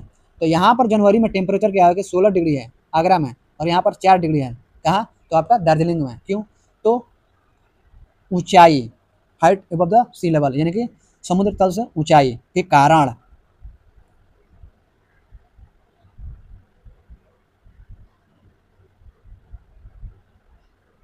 अब हम पढ़ेंगे छठा, ऊंचावच पढ़ेंगे, यानी कि रिलीफ पढ़ेंगे। ऊंचावच यानी रिलीफ। भारत का भौतिक स्वरूप अथवा ऊंचावच तापमान, वायुदाब, पवनों की गति एवं दिशा, ढाल की मात्रा और वर्षा के वितरण को प्रभावित करता है। भारत का जो भौतिक स्वरूप है अथवा ऊंचावच है, ऊंचावच तापमान, वायुदाब, पवनों की गति एवं दिशा, ढाल की मात्रा वर्षा के वितरण को क्या करता है, तो प्रभावित करता है। उदाहरणतः जून और जुलाई के बीच, यानी कि उदाहरणतः जून और जुलाई के बीच क्या होता है कि पश्चिमी घाट अथवा तथा असम के पौनाभिमुखी ढाल अधिक वर्षा प्राप्त करते हैं। यानी कि जून और जुलाई के बीच क्या होता है, पश्चिमी घाट, यानी कि ये जो आपका ये तट वाला है, ये पश्चिमी घाट है, ये वाला इलाका ये, और यहाँ पर ऐसे ऐसे पहाड़ हैं, ठीक है, पहाड़ है। तो क्या होता है कि ऐसे पहाड़ जो होता है तो पौनाभिमुख बोला है, पौनाभिमुखी। तो यहाँ पर क्या होता है कि यहाँ से ये बादल है, बादल है, ये तो पहाड़ की ऊंचाई है, इससे क्या होता है कि टकराता है, यानी कि अवरोध पैदा करता है। तो यहाँ पर क्या होता है कि टकराने के कारण यहाँ पर बारिश हो जाती है इस इलाके में। और इस इलाके में क्या होता है कि ये है पौनाभिमुख है, तो इस ढाल पर क्या होता है कि इधर बारिश नहीं होती है, यही बोल रहा है। ये पश्चिमी घाट और क्या बोलता है, तो असम के पौनाभिमुखी ढाल अधिक वर्षा प्राप्त करते हैं। चलिए आगे बढ़ते हैं। जबकि इसी दौरान पश्चिमी घाट के साथ लगा दक्षिणी पठार पवनभिमुखी स्थिति के कारण कम वर्षा प्राप्त करता है। मैंने समझाया, ये पवन ए हो गया, ये हो गया, तो यहाँ पर बारिश हो जाती है इस इलाकों में, लेकिन इस इलाकों में जो है बारिश नहीं होती है। ये है पवन विमुखी, ये वाला इलाका जो है, ये वाला इलाका पवन विमुखी है, और पवना विमुखी ये वाला इलाका है, यही कारण है। वायुदाब एवं पवन संबंधी कारक, वायुदाब एवं पवन संबंधी कारक, factors related to air pressure and wind, factor related to air pressure and wind. भारत में जलवायु तथा संबंधित मौसमी अवस्थाएं, वेदर कंडीशंस, निम्नलिखित वायुमंडलीय अवस्थाओं, एटमॉस्फेरिक कंडीशन से संचालित होती है। यथा, यानी कि कह रहा है कि भारत में जलवायु तथा संबंधित मौसमी अवस्थाएं जो है, वेदर कंडीशन, निम्नलिखित वायुमंडलीय अवस्थाएं यानी एटमॉस्फेरिक कंडीशन से संचालित होती है। यथा, पहला जो है वायु दाब एवं धरातलीय पवनें, वायुदाब एवं धरातलीय पवनें। दूसरा जो है ऊपरी वायु परिसंचरण तंत्र, दूसरा जो है ऊपरी वायु परिसंचरण तथा तीसरा जो है पश्चिमी चक्रवातीय विक्षोभ, तीसरा जो है पश्चिमी चक्रवातीय विक्षोभ एवं उष्णकटिबंधीय चक्रवात, ट्रॉपिकल साइक्लोन। अतः भारत के स्थानीय जलवायु में पाई जाने वाली विविधता को समझने के लिए निम्नलिखित 3 कारकों की क्रियाविधि को जानना आवश्यक है। अतः जो है भारत के स्थानीय जलवायु में पाई जाने वाली विविधता को समझने के लिए निम्नलिखित जो है 3 कारकों की क्रियाविधि को जानना आवश्यक है। पहला जो है वायु दाब एवं पवनों का धरातल पर वितरण, पहला जो है वायु दाब एवं पवनों का धरातल पर वितरण। दूसरा जो है भूमंडलीय मौसम को नियंत्रित करने वाले कारकों एवं विभिन्न वायु सहंतियों यानी एयर मासेस और जेट प्रवाह के अंतर्वाह इनफ्लो द्वारा उत्पन्न ऊपरी वायु संचरण। तीसरा जो है शीतकाल में पश्चिमी विक्षोभों तथा दक्षिण पश्चिम मानसून काल में उष्णकटिबंधीय अवदाबों के भारत में अंतर्वहन के कारण उत्पन्न वर्षा की अनुकूल दशाएं, ये तीनों कारण है। तो चलिए हम लोग आगे पढ़ते हैं। उपयुक्त 3 कारकों की क्रियाविधि को शीत एवं ग्रीष्म ऋतु के संदर्भ में अलग अलग भली भांति समझा जा सकता है। पहला जो है शीत ऋतु में मौसम की क्रियाविधि, शीत ऋतु में जो है मौसम की क्रियाविधि। Mechanism of weather in winter season, पहला जो है धरातलीय वायुदाब तथा पवनें, धरातलीय वायुदाब तथा पवनें। Surface air pressure and winds, surface air pressure and winds, इसको देखते हैं। शीत ऋतु में जो है भारत का मौसम मध्य एवं पश्चिमी एशिया में वायुदाब के वितरण से प्रभावित होता है। शीत ऋतु में क्या होता है कि भारत का मौसम मध्य एवं पश्चिम एशिया में वायुदाब के वितरण से प्रभावित होता है। शीत ऋतु में हिमालय के उत्तर में तिब्बत पर उच्च वायुदाब केंद्र स्थापित हो जाता है। शीत ऋतु में क्या हो जाता है कि हिमालय के उत्तर में तिब्बत पर उच्च वायुदाब केंद्र स्थापित हो जाता है, यानी कि हाई एयर प्रेशर केंद्र स्थापित हो जाता है। इस उच्च वायुदाब केंद्र के दक्षिण में भारतीय उपमहाद्वीप की ओर निचले स्तर पर धरातल के साथ पवनों का प्रवाह प्रारंभ हो जाता है। इस उच्च वायुदाब केंद्र के दक्षिण में जो है भारतीय उपमहाद्वीप के ओर निचले स्तर पर धरातल के साथ पवनों का क्या होता है कि प्रवाह प्रारंभ हो जाता है। मध्य एशिया के उच्च वायु दाब केंद्र से बाहर की ओर चलने वाली धरातलीय पवनें, मध्य एशिया के उच्च वायु दाब केंद्र से जो है बाहर की ओर चलने वाली धरातलीय पवनें भारत में शुष्क महाद्वीपीय पवनों के रूप में पहुंचती है। भारत में जो है शुष्क महाद्वीपीय पवनों के रूप में पहुंचती है। ये महाद्वीपीय पवनें जो है उत्तर पश्चिमी भारत में व्यापारिक पवनों को संपर्क में आती है। ये महाद्वीपीय पवनें जो है उत्तर पश्चिमी भारत में जो है उत्तर पश्चिमी भारत में व्यापारिक पवनों के संपर्क में आती है, लेकिन इस संपर्क क्षेत्र की स्थिति स्थायी नहीं है। लेकिन इस संपर्क क्षेत्र की स्थिति क्या है कि स्थायी नहीं है। कई बार तो इसकी स्थिति खिसक कर पूर्व में मध्य गंगा घाटी के ऊपर पहुंच जाती है। कई बार इसकी स्थिति खिसक कर जो है पूर्व में मध्य गंगा घाटी के ऊपर पहुंच जाती है। परिणाम स्वरूप मध्य गंगा घाटी तक संपूर्ण उत्तर पश्चिमी तथा उत्तरी भारत इन शुष्क उत्तर पश्चिमी पवनों के प्रभाव में आ जाता है। देखिए ये पश्चिमी जेट प्रवाह है, ये कैसे ये जा रहा है इसे चित्र। भारत में जाड़े की ऋतु में 9 से 13 किलोमीटर की ऊंचाई पर वायु दिशा, ये जो है आपका वायु की ये सब दिशा है भारत में।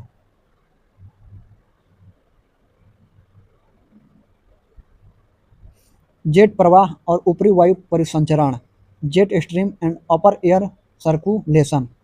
जिन पवनों का ऊपर वर्णन किया गया है वे धरातल के निकट या वायुमंडल के निचली सतहों में चलती है। यानी कि जिन पवनों का ऊपर वर्णन किया गया है, ऊपर दिया गया था, वे धरातल के निकट या वायुमंडल के निचली सतहों पर में चलती है। निचले वायुमंडल के क्षोभ मंडल पर धरातल से लगभग 3 किलोमीटर ऊपर बिल्कुल भिन्न प्रकार का वायु संचरण होता है। यानी कि निचले वायुमंडल के क्षोभ मंडल पर धरातल से लगभग 3 किलोमीटर ऊपर बिल्कुल भिन्न प्रकार का वायु संचरण होता है। ऊपरी वायु संचरण के निर्माण में पृथ्वी के धरातल के निकट वायुमंडलीय दाब की भिन्नताओं की कोई भूमिका नहीं होती है। ऊपरी वायु संचरण के निर्माण में जो है पृथ्वी के धरातल के निकट वायुमंडलीय दाब की भिन्नताओं की कोई भूमिका नहीं होती। 9 से 13 किलोमीटर की ऊंचाई पर समस्त मध्य एवं पश्चिमी एशिया पश्चिम से पूर्व की ओर बहने वाली पछुआ पवनों के प्रभावाधीन होता है। 9 से 13 किलोमीटर की ऊंचाई पर समस्त मध्य एवं पश्चिमी एशिया पश्चिम से पूर्व बहने वाली पछुआ पवनों के प्रभावाधीन होता है। ये पवनें तिब्बत के पठार के समानांतर हिमालय के उत्तर में एशिया महाद्वीप पर चलती है। ये पवनें जो है तिब्बत के पठार के समानांतर हिमालय के उत्तर में एशिया महाद्वीप पर चलती है, जिन्हें जेट प्रवाह कहा जाता है। जिन्हें जो है जेट प्रवाह कहा जाता है। तिब्बत उच्च भूमि इन जेट प्रवाहों के मार्ग में अवरोधक का काम करती है। तिब्बत उच्च भूमि जो है इन जेट प्रवाहों के मार्ग में अवरोधक का काम करती है, जिसके परिणाम स्वरूप जेट प्रवाह 2 भागों में बढ़ जाता है। जिसके परिणाम स्वरूप क्या होता है कि जेट प्रवाह 2 भागों में बढ़ जाता है। जेट प्रवाह की उत्तरी शाखा तिब्बत के पठार के उत्तर में पूर्व की ओर बहती है। जेट प्रवाह की उत्तरी जो शाखा है तिब्बत के पठार के उत्तर में पूर्व की ओर बहती है तथा जेट प्रवाह की दक्षिणी शाखा हिमालय के दक्षिण में पूर्व की ओर बहती है तथा जेट प्रवाह की दक्षिणी शाखा जो है हिमालय के दक्षिण में पूर्व की ओर क्या होता है कि बहती है। जेट प्रवाह की दक्षिणी शाखा की औसत स्थिति फरवरी में लगभग 25 डिग्री उत्तरी अक्षांश रेखा के ऊपर होती है तथा इसका दाब स्तर 200 से 300 मिलीबार होता है तथा इसका दाब स्तर जो है 200 से 300 मिलीबार होता है। ऐसा माना जाता है कि जेट प्रवाह की यही दक्षिणी शाखा जो है भारत में जाड़े के मौसम पर महत्वपूर्ण प्रभाव डालती है। ऐसा माना जाता है कि जेट प्रवाह की यही दक्षिणी शाखा जो है भारत में जाड़े के मौसम पर महत्वपूर्ण प्रभाव डालती है। सी देखते हैं पश्चिमी चक्रवातीय विक्षोभ तथा उष्णकटिबंधीय चक्रवात western cyclonic disturbance and tropical cyclone के बारे में अब हम लोग जानेंगे। पश्चिमी विक्षोभ जो भारतीय उपमहाद्वीप में जाड़े के मौसम में पश्चिम तथा उत्तर पश्चिम से प्रवेश करते हैं। यानी पश्चिमी विक्षोभ जो है जो भारतीय उपमहाद्वीप में जाड़े के मौसम में पश्चिम तथा उत्तर पश्चिम से प्रवेश करते हैं, भूमध्य सागर पर उत्पन्न होते हैं। भूमध्य सागर पर उत्पन्न होता है। भारत में इनका प्रवेश पश्चिमी जेट प्रवाह द्वारा होता है। शीतकाल में रात्रि के तापमान में वृद्धि इन विक्षोभों के आने का पूर्व संकेत माना जाता है। शीतकाल में रात्रि के तापमान में क्या होता है कि वृद्धि हो जाता है, तो इन विक्षोभों के आने का पूर्व संकेत माना जाता है। जैसे कि पश्चिमी विक्षोभ जो है पश्चिमी विक्षोभ ये आपका जो है आपका क्या है कि 0 डिग्री भूमध्य रेखा या विषुवत रेखा है। ये आपका क्या ग्लोब हो गया, ये 0 डिग्री, ये इसको विषुवत रेखा इक्वेटर या भूमध्य रेखा कहा जाता है।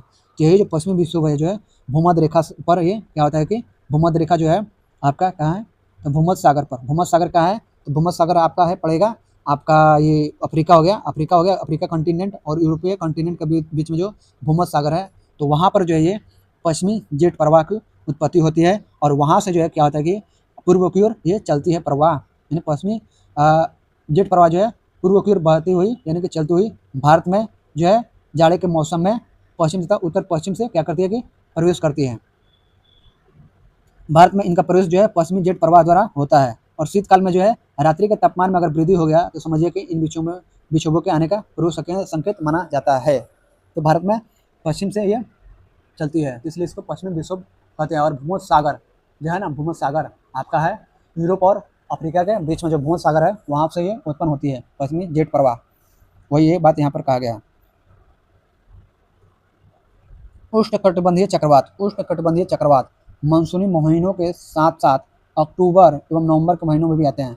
उष्णकटिबंधीय चक्रवात जो है मानसूनी महीनों के साथ साथ अक्टूबर एवं नवंबर के महीनों में भी आते हैं तथा ये पूर्वी प्रवाह के एक भाग होते हैं तथा ये जो है पूर्वी प्रवाह के एक भाग होते हैं एवं देश के तटीय क्षेत्रों को प्रभावित करते हैं, एवं देश के तटीय क्षेत्रों को क्या करते हैं तो प्रभावित करते हैं। उष्णकटिबंधीय चक्रवात, उष्णकटिबंधीय चक्रवात जो है बंगाल की खाड़ी तथा हिंद महासागर में उत्पन्न होते हैं। उष्णकटिबंधीय जो चक्रवात होते हैं वो ये बंगाल की खाड़ी में होते हैं तथा हिंद महासागर में क्या होता है उत्पन्न होते हैं। इन उष्णकटिबंधीय चक्रवातों से तेज गति की हवाएं चलती है। इन उष्णकटिबंधीय चक्रवातों से जो है तेज गति की हवाएं चलती है और भारी बारिश होती है। ये चक्रवात जो तमिलनाडु, आंध्र प्रदेश और उड़ीसा के तटीय भागों से टकराते हैं। ये चक्रवात जो है तमिलनाडु से, आंध्र प्रदेश से और उड़ीसा के तटीय भागों से क्या होता है टकराते हैं।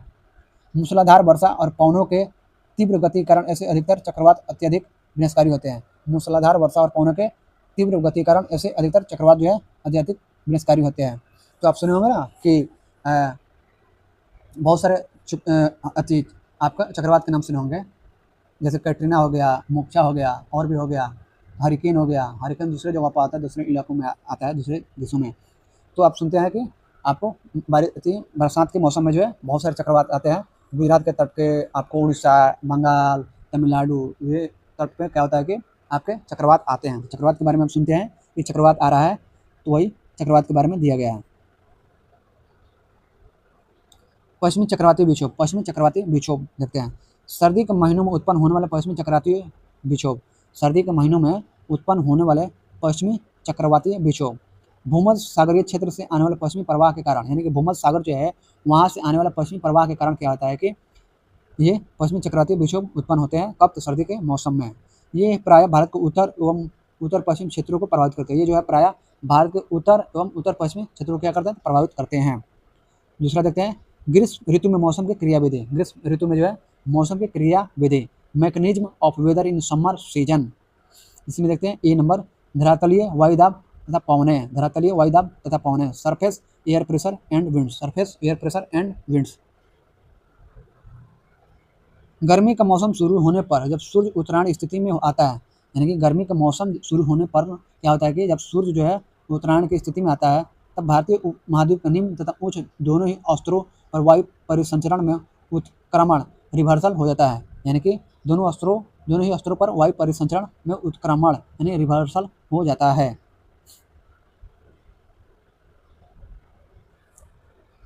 जलवायु के मध्य तक धरातल के निकट निम्न वायुदाब पेटी, जलवायु के मध्य जो है तक धरातल के निकट निम्न वायुदाब पेटी, जिसे अंत उष्णकटिबंधीय अभिसरण क्षेत्र, जिसे जो है अंत उष्णकटिबंधीय अभिसरण क्षेत्र ITCZ कहा जाता है, उत्तर की ओर खिसक कर हिमालय के लगभग समानांतर 20 से 25 डिग्री उत्तरी अक्षांश पर स्थित हो जाता है। यानी कि जुलाई के मध्य तक धरातल का निकट निम्न वायुदाब पेटी, जिसे अंत उष्णकटिबंधीय अभिसरण क्षेत्र यानी कि ITCZ, ठीक है, जेड कहा जाता है। उत्तर की ओर क्या होता है? खिसक कर हिमालय के लगभग समानांतर 20 से 25 डिग्री उत्तरी अक्षांश पर क्या होता है कि स्थित हो जाता है।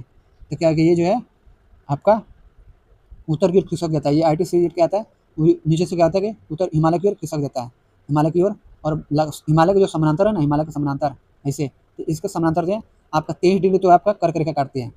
23 डिग्री पर आपका 23 डिग्री और ये 20 से 25 डिग्री के पर ये क्या होता है कि ITCZ जो है आपका स्थित हो जाता है।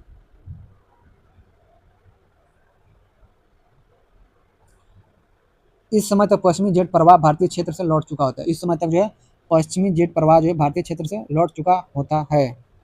वास्तव में मौसम विज्ञानियों ने पाया कि भूमध्य रेखीय द्रोणी ITCZ के उत्तर की ओर खिसकने तथा पश्चिमी जेट प्रवाह की भारत के उत्तरी मैदान से लौटने के बीच एक अंतर संबंध है। प्रायः ऐसा माना जाता है कि इन दोनों के बीच कार्य कारण का संबंध है। प्रायः ऐसा माना जाता है कि इन दोनों के बीच जो है कार्य और कारण का संबंध है। ITCZ निम्न वायुदाब का क्षेत्र होने के कारण विभिन्न दिशाओं से पवनों की ओर आकर्षित करता है। यानी कि ITCZ हो जाता है कि लो प्रेशर, यानी कि लो प्रेशर जब होगा और यहाँ पर जो होगा हाई प्रेशर होगा। तो हाई प्रेशर से क्या होता है कि उच्च वायुदाब से निम्न दाब की ओर वायुदाब की ओर क्या होता है कि पवनें चलती है। तो वही कहता है कि ITCZ जो है निम्न वायुदाब का क्षेत्र होने के कारण विभिन्न दिशाओं से पवनों की ओर आकर्षित करता है। तो पवनों को आकर्षित करेगा ही। दक्षिणी गोलार्ध से उष्णकटिबंधीय सामुद्रिक वायु संहति MT विषुवत वृत्त को पार करके सामान्यतः दक्षिण पश्चिम दिशा से इसी कम दाब वाली पेटी की ओर अग्रसर होती है। यही आर्द्र वायुधारा दक्षिण पश्चिम मानसून कहलाती है। और यही वायुदाब जो है आपका वायुधारा दक्षिण पश्चिम मानसून कहलाती है। क्योंकि भारत में जो है, भारत में ITCZ जहाँ है, हिमालय के समानांतर जब बनता है तो वहाँ पर क्या होता है कि लो प्रेशर बनता है। और जो ये आपका जो समुद्री इलाका है वहाँ पर क्या होता है कि वहाँ विषुवत वृत्त जो है वहाँ के आसपास जो है हाई प्रेशर बनता है। तो हाई प्रेशर जब बनेगा तो हाई प्रेशर से जो है हवा हमेशा कहाँ चलती है, तो लो प्रेशर की ओर चलती है। तो लो प्रेशर की ओर चलेगी तो यही क्या होगा कि भारत में लो प्रेशर बनता है और विषुवत वृत्त के पास क्या आता है, ये विषुवत वृत्त है मान लीजिए, ये वाला, तो यहाँ हाई प्रेशर है तो लो प्रेशर की हवा चलेगी। तो यही जो है वायुधारा दक्षिण पश्चिम मानसून के रूप में भारत की ओर चलती है और भारत में आकर दक्षिण पश्चिम मानसून कहलाती है। यहाँ पर देखिए ये जो फिगर दिया गया है, यहाँ पर हवा क्या है, ऊंच है, ये ऊंच है और ये ऊंच है। यहाँ पर भारत में क्या है कि आपका लो प्रेशर, लो LP मतलब लो प्रेशर, हवा का क्या है कि लो प्रेशर है। और यहाँ का हवा का क्या उच्च दाब है यानी हाई प्रेशर है। तो हवा क्या होता है कि हमेशा हाई प्रेशर से लो प्रेशर की ओर जाती है। तो यही जो है वायु धारा जो है ना, जलवायु धारा यहाँ पर जो बनती है वो यहाँ पर जाती है। तो अपने साथ क्या होता है कि पानी और बहुत सारी चीज़ें लेकर चलती है और जाकर यहाँ पर क्या होता है कि यही दक्षिण पश्चिम मानसून के रूप में भारत में जानी जाती है। तो बारिश होता है इसी दक्षिण पश्चिम मानसून के कारण। चलिए हम लोग आगे पढ़ते हैं।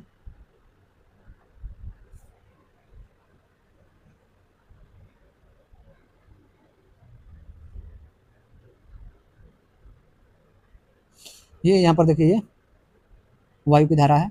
ग्रीष्म ऋतु में भारत का 13 किलोमीटर से अधिक ऊंचाई पर पवनों की दिशा है। चलिए देखते हैं। दक्षिण पश्चिम मानसून कहलाती है। बी नंबर देखेंगे, जेट प्रवाह एवं ऊपरी वायु संचरण। जेट प्रवाह एवं ऊपरी वायु संचरण देखेंगे। Jet stream and upper air circulation. वायु दाब एवं पवनों का उपयुक्त प्रतिरूप केवल क्षोभ मंडल के निम्न स्तर पर पाया जाता है। वायु दाब एवं पवनों का उपयुक्त प्रतिरूप केवल क्षोभ मंडल के निम्न स्तर पर पाया जाता है।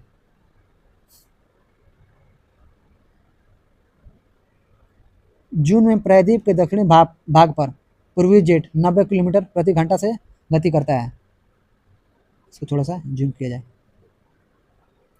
जून में प्रायद्वीप के दक्षिण है यानी प्रायद्वीप के दक्षिण भाग पर जो है पूर्वी जेट प्रवाह 90 किलोमीटर प्रति घंटा की गति से चलता है। यह जेट प्रवाह अगस्त में 15 डिग्री उत्तरी अक्षांश पर तथा सितंबर में 22 डिग्री उत्तरी अक्षांश पर क्या होता है कि स्थित हो जाता है। यानी कि अगस्त में 15 डिग्री उत्तरी अक्षांश पर और सितंबर में 22 डिग्री उत्तरी अक्षांश पर स्थित हो जाता है। ऊपरी वायुमंडल में पूर्वी जेट प्रवाह सामान्यतः 30 डिग्री उत्तरी अक्षांश से परे नहीं जाता है। यानी कि ऊपरी वायुमंडल में जो है पूर्वी जेट प्रवाह सामान्यतः 30 डिग्री उत्तरी अक्षांश से परे नहीं जाता है। सी नंबर, पूर्वी जेट प्रवाह तथा उष्णकटिबंधीय चक्रवात। पूर्वी जेट प्रवाह तथा उष्णकटिबंधीय चक्रवात। Easterly jet stream and tropical cyclone. पूर्वी जेट प्रवाह उष्णकटिबंधीय चक्रवातों को भारत में लाता है। पूर्वी जेट प्रवाह जो है उष्णकटिबंधीय चक्रवातों को भारत में लाता है। ये चक्रवात भारतीय उपमहाद्वीप में वर्षा के वितरण में महत्वपूर्ण भूमिका निभाते हैं। ये जो है चक्रवात भारतीय उपमहाद्वीप में वर्षा के वितरण में महत्वपूर्ण भूमिका निभाते हैं। उष्णकटिबंधीय चक्रवातों के मार्ग भारत में सर्वाधिक वर्षा वाले भाग है। उष्णकटिबंधीय चक्रवातों के मार्ग जो है भारत में सर्वाधिक वर्षा वाले भाग हैं। इन चक्रवातों की बारंबारता, दिशा, गहनता एवं प्रवाह एक लंबे दौर में भारत के ग्रीष्मकालीन मानसूनी वर्षा के प्रतिरूप निर्धारण पर पड़ता है। इन चक्रवातों की बारंबारता, दिशा, गहनता एवं प्रवाह एक लंबे दौर में भारत के ग्रीष्मकालीन मानसूनी वर्षा के प्रतिरूप निर्धारण पर पड़ता है। विषुवत वृत्त पर स्थित अंत उष्णकटिबंधीय अभिसरण क्षेत्र। विषुवत वृत्त पर स्थित जो है अंत उष्णकटिबंधीय अभिसरण क्षेत्र यानी कि ITCZ क्षेत्र एक निम्न वायुदाब वाला क्षेत्र है। इस क्षेत्र में उत्तर पूर्वी एवं दक्षिण पूर्वी व्यापारिक पवनें आपस में मिलती है यानी कन्वर्ज यानी करती है। अतः इस क्षेत्र में वायु ऊपर उठने लगती है। जुलाई के महीने में ITCZ 20 से 25 डिग्री उत्तरी अक्षांशों के आसपास गंगा के मैदान के ऊपर स्थित हो जाता है। निम्न दाब वाले इस अंत उष्णकटिबंधीय क्षेत्र को कभी कभी मानसूनी गर्त भी कहते हैं। यह मानसूनी गर्त उत्तर और दक्षिण पश्चिम भारत पर निम्न तापीय निम्न वायु दाब के विकास को प्रोत्साहित करता है।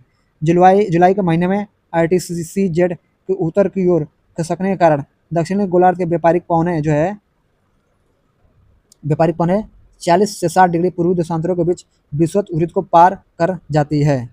कोरियालिस बल के प्रभाव से विषुवत वृत्त को पार करने वाले इन व्यापारिक पवनों की दिशा दक्षिण पूर्व से दक्षिण पश्चिम की ओर हो जाती है। यही दक्षिण पश्चिम मानसून है। यानी कि कोरियालिस बल के प्रभाव के कारण क्या होता है कि विषुवत वृत्त को, यानी विषुवत वृत्त, ये जो है आपका ये विषुवत वृत्त हो गया, ठीक है।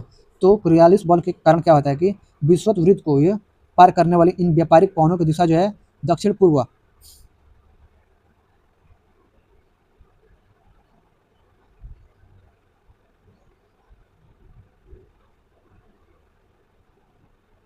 दक्षिण पूर्व से क्या होता है कि दक्षिण पश्चिम हो जाती है, यानी कि ऐसे मुड़ जाती है, दक्षिण पश्चिम हो जाती है।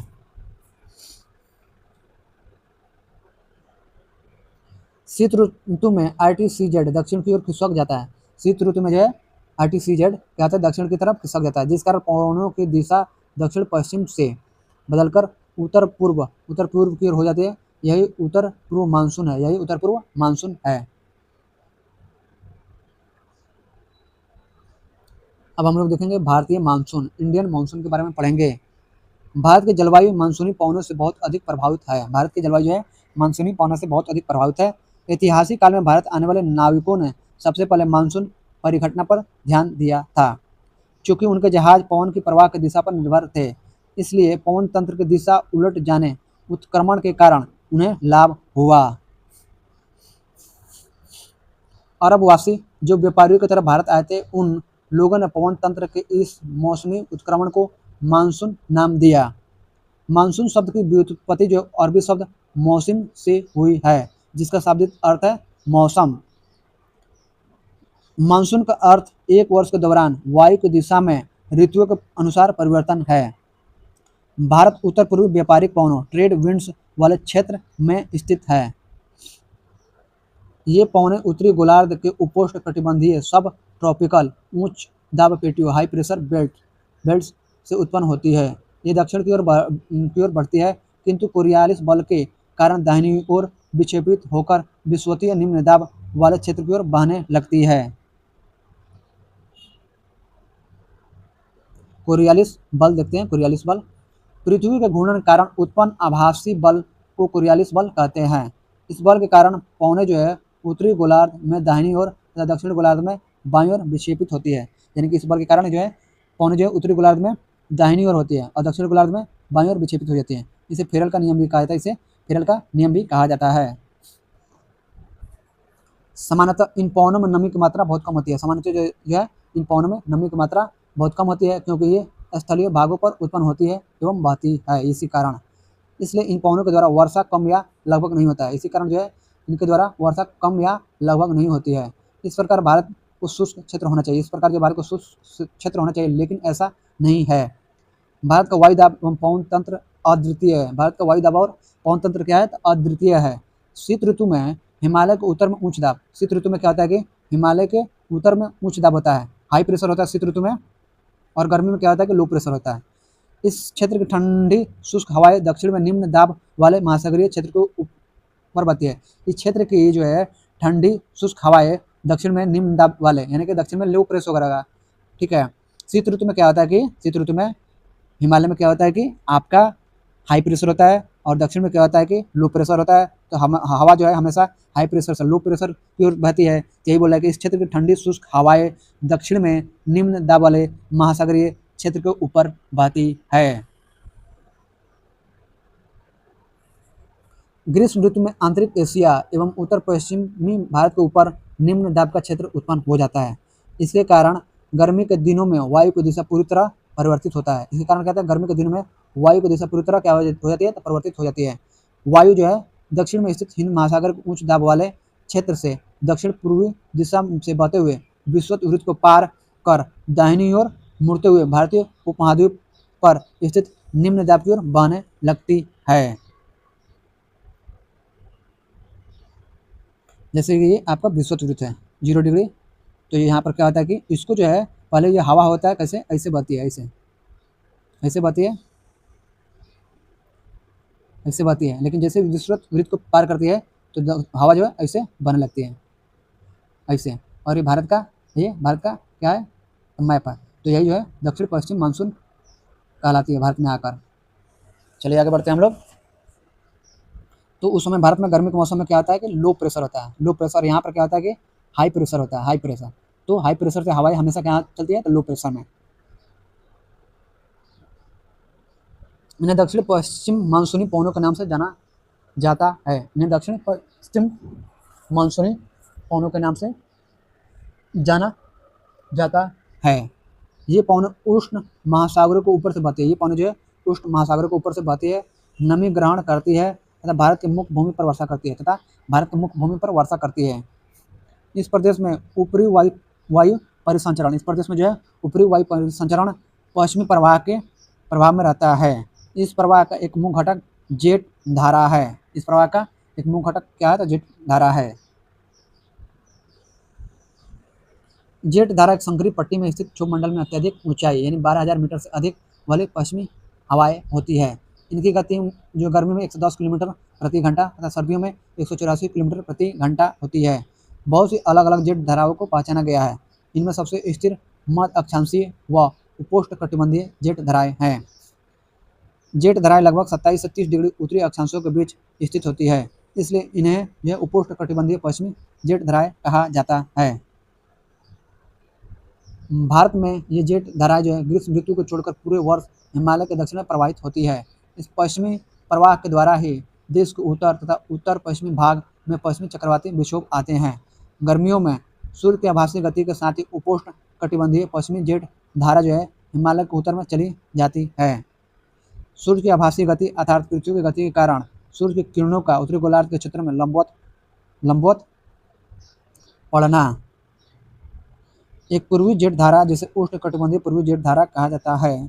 गर्मी में प्रायद्वीपीय भारत के ऊपर लगभग 14 डिग्री उत्तरी अक्षांश में क्या होती है कि प्रवाहित होती है। मानसून का प्रभाव उष्णकटिबंधीय क्षेत्रों में लगभग 20 डिग्री उत्तर एवं 20 डिग्री दक्षिण के बीच रहता है। मानसून की प्रक्रिया को समझने के लिए निम्नलिखित तथ्य महत्वपूर्ण है।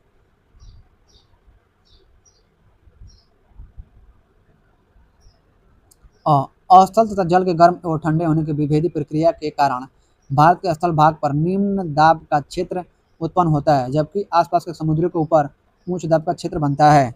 व ग्रीष्म ऋतु के दिनों में अंत उष्णकटिबंधीय अभिसरण क्षेत्र RTCZ की स्थिति गंगा के मैदान की ओर खिसक जाती है। RTCZ विषुवतीय गर्त है जो प्रायः विषुवत वृत्त से 5 डिग्री उत्तर में स्थित होता है, जिसे मानसून ऋतु में मानसून गर्त के नाम से जाना जाता है।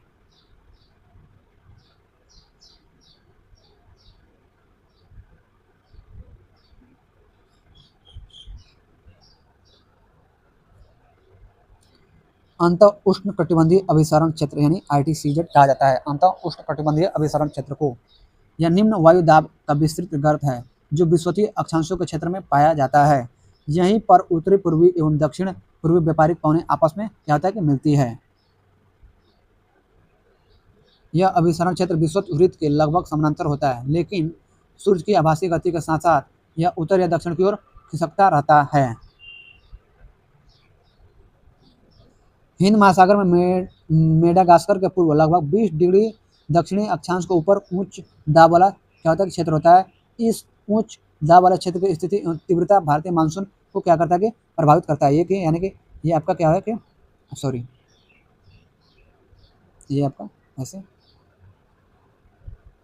ये अफ्रीका यहाँ पर मेडागास्कर है, तो वही बोला मेडागास्कर के पूर्व लगभग 20 डिग्री दक्षिणी अक्षांश के ऊपर उच्च यहाँ पर है या इसके आसपास में क्या होता है कि हाई प्रेशर वाला क्षेत्र होता है।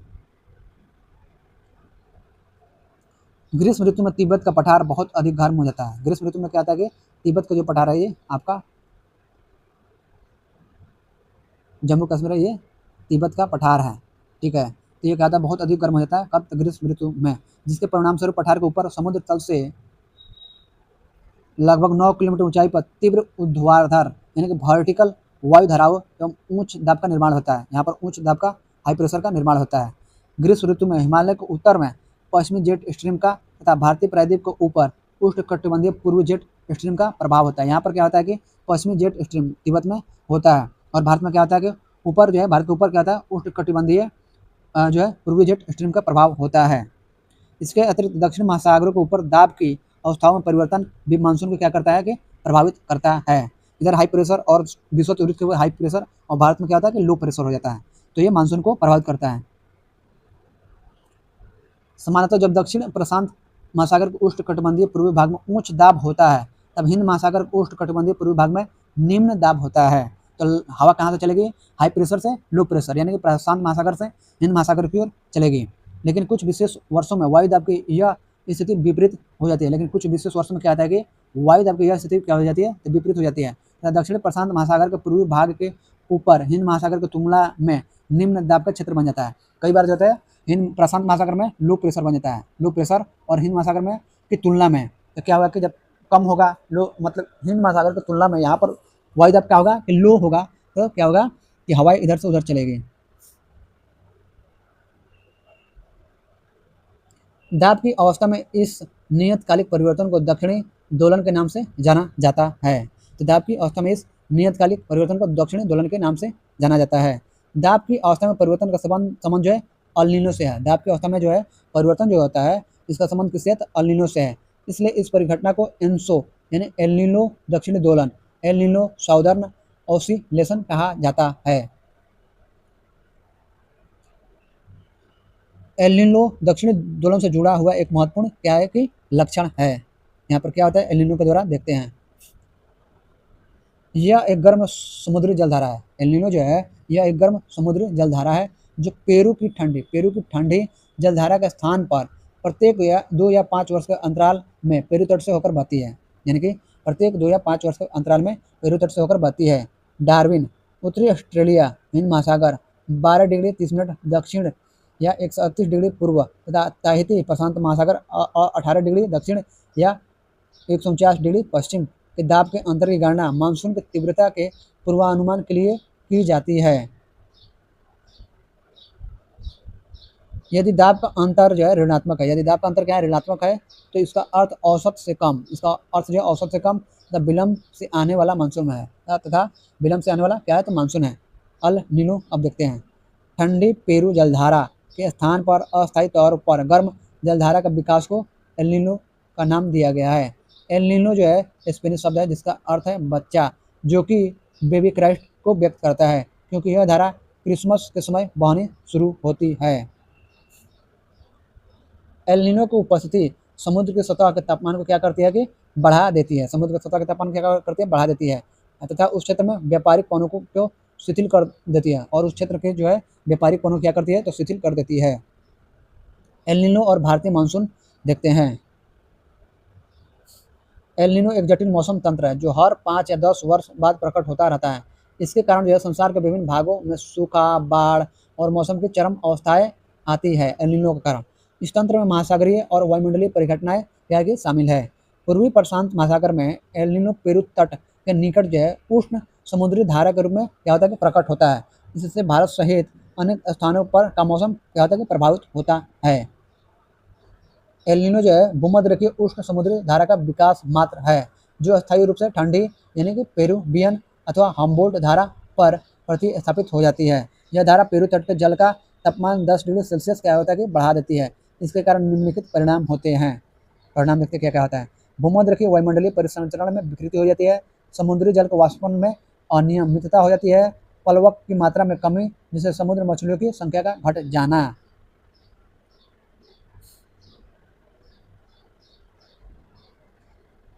एल नीनो का शाब्दिक अर्थ बालक ईसा है, क्योंकि यह धारा दिसंबर के महीने में क्रिसमस के आसपास नजर आती है।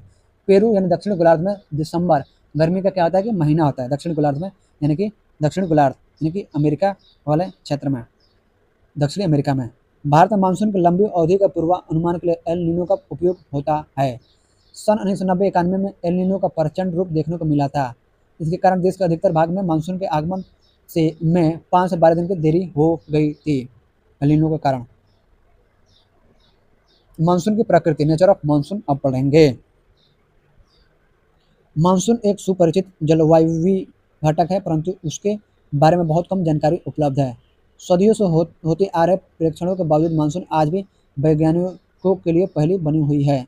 मानसून की सही सही प्रकृति एवं उसके कारणों को जानने के अनेक प्रयास किए गए, किंतु अब तक कोई भी एक सिद्धांत इसे पूरी तरह स्पष्ट नहीं कर पाया।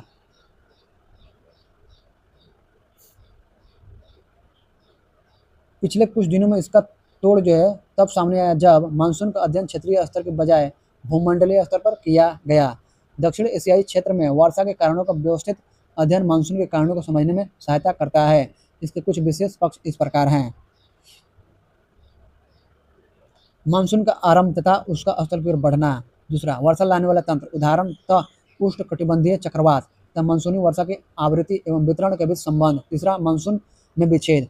पहला, मानसून का आरंभ, ऑनसेट ऑफ मानसून। 19वीं सदी के अंत में यह व्याख्या की गई थी कि गर्मी के महीनों में स्थल और समुद्र का विभेदित तापमान ही मानसूनी पवनों को उपमहाद्वीप की ओर चलने के लिए मंच तैयार करता है। अप्रैल और मई के महीने में जब सूर्य कर्क रेखा पर लंबवत चमकता है तो हिंद महासागर के उत्तर में स्थित विशाल भारतीय भूखंड अत्यधिक गर्म हो जाता है। इसके परिणामस्वरूप भारतीय उपमहाद्वीप के उत्तर पश्चिमी भाग पर एक गहन न्यून दाब क्षेत्र विकसित हो जाता है। क्योंकि इस भूखंड के दक्षिण में हिंद महासागर अपेक्षितया धीरे धीरे गर्म होता है, इसलिए भारतीय भूखंड का यह निम्न वायुदाब क्षेत्र विषुवत रेखा को उस पार दक्षिण से दक्षिण पूर्व सन्मार्गी पवनों को आकर्षित कर लेता है।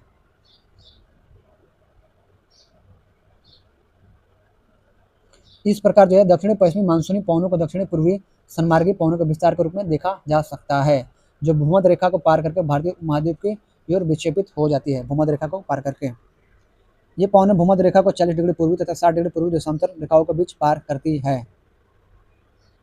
इन दशाओं में अंत उष्णकटिबंधीय अभिसरण क्षेत्र उत्तर की ओर स्थानांतरित हो जाता है। अंत उष्णकटिबंधीय अभिसरण क्षेत्र की स्थिति में परिवर्तन का संबंध हिमालय के दक्षिण में भारत के उत्तरी मैदान के ऊपर से पश्चिमी जेट प्रवाह द्वारा अपनी स्थिति के प्रत्यावर्तन से भी है, क्योंकि पश्चिमी जेट प्रवाह के इन क्षेत्र से खिसकते दक्षिण भारत में 15 डिग्री उत्तरी अक्षांश पर पूर्वी जेट प्रवाह विकसित हो जाता है। इसी पूर्वी जेट प्रवाह को भारत में मानसून के प्रस्फोट यानी ब्रस्ट के लिए जिम्मेदार माना जाता है।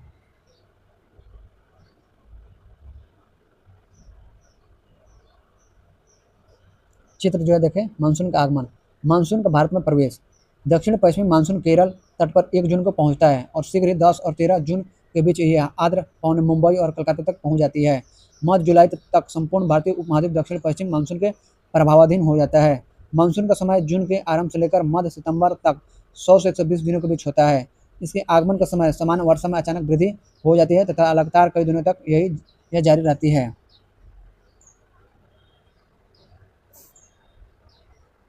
इसे ही मानसून प्रस्फोट, इसे जो है मानसून प्रस्फोट फटना कहते हैं तथा इसे मानसून पूर्व बौछारों से पृथक किया जा सकता है। सामान्यतः जून के प्रथम सप्ताह में मानसून भारतीय प्रायद्वीप के दक्षिण छोर से प्रवेश करता है। इसके बाद ये 2 भागों में बढ़ जाता है। अरब सागर शाखा, बंगाल की खाड़ी शाखा। अरब सागर शाखा लगभग 10 दिन बाद 10 जून के आसपास मुंबई पहुंचती है। बंगाल की खाड़ी शाखा भी तीव्रता से आगे की ओर बढ़ती है तथा जून के प्रथम सप्ताह में असम पहुंच जाती है। ऊंचे पर्वतों के कारण मानसूनी पवनें पश्चिम में गंगा के मैदान की ओर मुड़ जाती है। मध्य जून तक अरब सागर शाखा सौराष्ट्र, कच्छ एवं देश के मध्य भागों में पहुंच जाती है। अरब सागर शाखा एवं बंगाल की खाड़ी शाखा दोनों गंगा के मैदान के उत्तरी पश्चिमी भाग में आपस में मिल जाती है। दिल्ली में सामान्यतः मानसूनी वर्षा बंगाल की खाड़ी शाखा से जून के अंतिम सप्ताह लगभग 29 जून तक होती है। जुलाई के प्रथम सप्ताह तक मानसून पश्चिमी उत्तर प्रदेश, पंजाब, हरियाणा तथा पूर्वी राजस्थान में पहुंच जाता है। मध्य जुलाई तक मानसून हिमाचल प्रदेश एवं देश के शेष हिस्सों में पहुंच जाता है।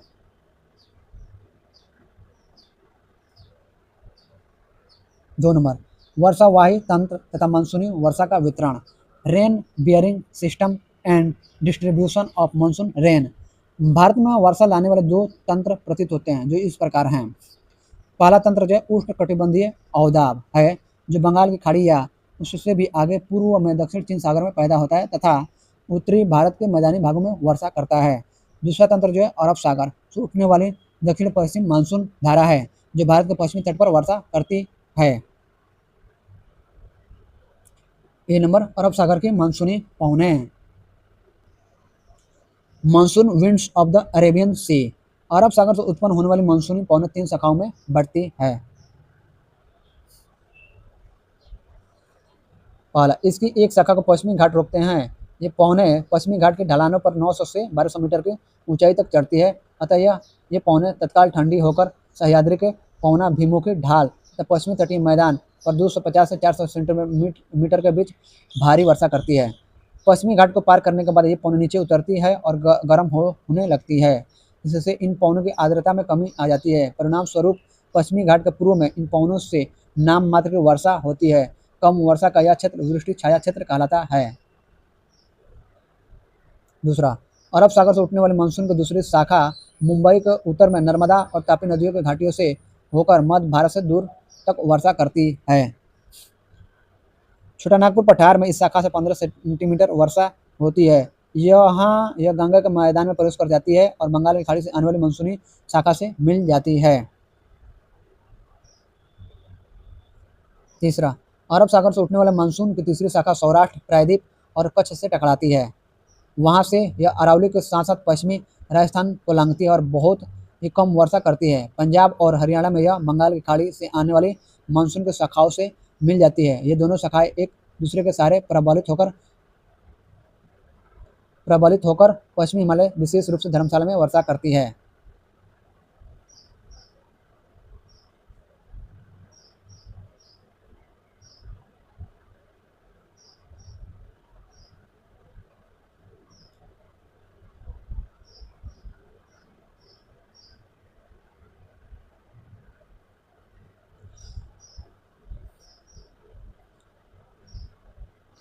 ये जो है चैप्टर बहुत बड़ा है, तो आगे का जो है हम लोग कल करेंगे। 2 घंटा हो गया है इसको पढ़ाते हुए, तो कल जो है आगे से करेंगे हम लोग। कहाँ से? तो बंगाल की खाड़ी की मानसूनी पवनें यानी monsoon winds of the bay of Bengal से शुरू करके कल हम लोग आगे पढ़ेंगे। तो तब तक के लिए आप लोग अपना ख्याल रखिए, अपने माता पिता परिवार समाज अपने देश का ख्याल रखिए। अपने माता पिता परिवार समाज देश से प्यार कीजिए और सफल होइए, लाइफ में सफल होइए और सफलता की ऊंचाइयों को प्राप्त कीजिए। जय हिंद, जय भारत। चैनल को लाइक, कमेंट, सब्सक्राइब कीजिए। अगर आप पढ़ाई से और अपने माता पिता परिवार देश से प्यार करते हैं तो मैं फ्री में हमेशा पढ़ाऊँगा। अभी मेरे पास रिसोर्सेज नहीं है जो चाहिए, इसलिए मैं उतने बेहतर तरीके से समझा नहीं पाता हूँ, डिस्क्राइब नहीं कर पाता हूँ, एक्सप्लेन नहीं कर पाता हूँ, समझा नहीं पाता हूँ और लिख नहीं पाता हूँ, क्योंकि उंगली से लिखना पड़ता है और उंगली मोटा समझते हैं कि पेन की तरह तो है नहीं कि आप लिख पाइएगा, तो यहाँ पर मुश्किल होती है लिखने में। तो मेरे पास रिसोर्सेज नहीं है, इसलिए मैं उस तरीके से नहीं पढ़ा पाता हूँ जिस तरह से जो है मैं पढ़ाना चाहता हूँ, जिस तरह से मेरे पढ़ाने की सोच है। तो जिस समय मेरे पास रिसोर्सेज होंगे, संसाधन होंगे, तो मैं आपको जितने भी कोर्स बेचने वाले कोचिंग हैं, बड़े बड़े कोचिंग जो लाखों के कोर्स बेचते हैं, तो मैं उस लेवल का कंटेंट और उस लेवल की जो पढ़ाई होती है उस तरह से पढ़ाऊँगा और बेहतरीन डिस्कशन के साथ पढ़ाऊँगा। और मेरे पास एक आइडिया है जो अभी तक किसी भी जो टीचर के पास नहीं है। मैंने पूरी जो भी इंडिया के जितने भी टीचर हैं सबको देख चुका हूँ, यूट्यूब पर है और ऐसे तो है ही, तो किस तरह से पढ़ाते क्या पढ़ाते हैं मैं देख चुका हूँ। ठीक है, मैं दिल्ली में पढ़ाने वाले जितने भी कोचिंग वाले हैं उनके बारे में भी जानता हूँ और उनको देखा है। ठीक है, तो मैं पहला तो है कोर्स बेचने के लिए नहीं आया हूँ, मैं कोर्स नहीं बेचूंगा कभी भी, मैं फ्री में पढ़ाऊँगा, कभी भी मैं कोर्स नहीं बेचूंगा। मैं कोर्स बेचने के लिए नहीं आया हूँ, ना ही मेरा काम बिजनेस का है, ना ही मैं धंधे करने वाला हूँ। आजकल प्राइवेट स्कूल जो है ना धंधा कर रहे हैं। अभी कुछ दिन पहले न्यूज़ में था, छोटे छोटे बच्चे हैं उनके स्कूल के मतलब सिर्फ किताबें 5000 6000 के पहुँच जा रही है। समझिए, एनसीईआरटी की किताब लीजिए तो 500 600 में हो जाता है और इनकी किताबें 5000, पता नहीं क्या पढ़ाते हैं। पहले के ज़माने में जो है 10th क्लास में भी जो है बच्चे जो है कोचिंग नहीं करते थे, 10th में भी नहीं करते थे, बहुत रेयर ही कोई कोई करता था। उसके बाद धीरे धीरे 10th वाले करने लगे, उसके बाद 9th, उसके बाद 8th, उसके बाद धीरे धीरे आज ऐसा है कि छोटे छोटे बच्चे जो हैं स्कूल जाते हैं, स्कूल से आने के बाद भी कोचिंग जाते हैं। आने तो नहीं जाएंगे तो माता पिता को पढ़ाना है। जितने भी प्राइवेट स्कूल हैं इस देश में लाखों की फीस लेते हैं और जब एडमिशन कराइए तो पूछते हैं कि आपके माता पिता आप लोग पढ़े लिखे हैं कि नहीं, माँ बाप पढ़े लिखे हैं कि नहीं। क्यों पूछते पता है क्यों? इसलिए कि माँ बाप पढ़े लिखे होंगे तभी तो पढ़ाएंगे। यार पहले के ज़माने में ऐसा नहीं था, माता पिता पढ़े लिखे हो या ना हो कोई मतलब नहीं था। ठीक है, स्कूल पढ़ाता था, लेकिन अब जो है सिर्फ पैसा लेंगे, कपड़े का, जूते का, तो ये फीस, वो फीस, ये चार्ज, वो चार्ज, किताबों का पूरा। एक न्यूज़ में अभी आया था समाचार में कि एक जैसे व्यक्ति है, उसकी जो है सैलरी है 30,000 और उसके बच्चे की खर्च कितना है 70,000 है। अब बताइए कि वो अपने बच्चे को पढ़ा पाएगा? लाखों रुपया लेते हैं फीस। मेरा भी एक है, दीदी का लड़का है दिल्ली में ही, तो वो पढ़ता है, तो उस समय मैं दिल्ली में जब पढ़ता था, ठीक है, तैयारी कर रहा था कंपटीशन का, तो वो था कितनी क्लास में, पहली में था, एक यूकेजी में था। तो स्कूल में जाते थे, आने के बाद स्कूल से उनको पढ़ाना पड़ता था और उसके बाद शाम को तो पढ़ाना पड़ता ही था, साथ ही साथ वो कोचिंग में जाते थे। कोचिंग फीस और उसके बाद आप खुद पढ़ाइए अपना काम छोड़कर, ठीक है। स्कूल में फीसें जो है बहुत ज़्यादा, तो स्कूल सिर्फ जो है ना पैसा मैं लूँगा लेकिन पढ़ाऊँगा नहीं, आप पढ़ाइए या कोचिंग में पढ़ाइए। तो यार कोचिंग से जब मुझे पढ़ाना है या खुद ही पढ़ाना, तो मैं तुम्हारे पास क्यों भेजूँगा, क्यों पैसे इतना दूँगा, लाखों रुपया एडमिशन फीस, ये फीस, वो फीस पूरा जोड़ लेते हो तुम लोग।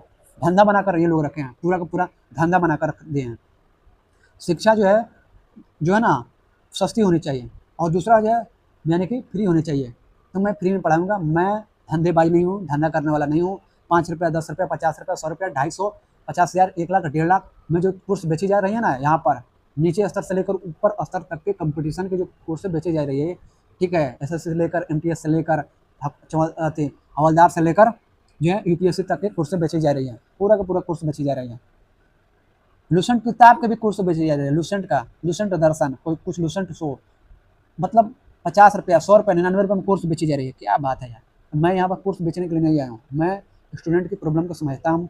एक स्टूडेंट के पास जो भी पैसे होते हैं उसके अपने माँ बाप के पैसे होते हैं, ठीक है, उसके पास कोई जॉब नहीं है, जॉब है तो कोई बात नहीं है। मान लीजिए कोई लड़का का जॉब करता है उसके बाद भी तैयारी करता है, तो उसकी कोई प्रॉब्लम, उसकी कोई बात नहीं, वो तो कमा रहा है, वो दे देगा। लेकिन जिसके पास जॉब नहीं है और मिडिल वर्ग से है, बहुत सारे निम्न वर्ग से भी हैं, मतलब जिनकी स्थिति बहुत खराब है, दयनीय है, तो वो कहाँ से कोर्स खरीदेंगे?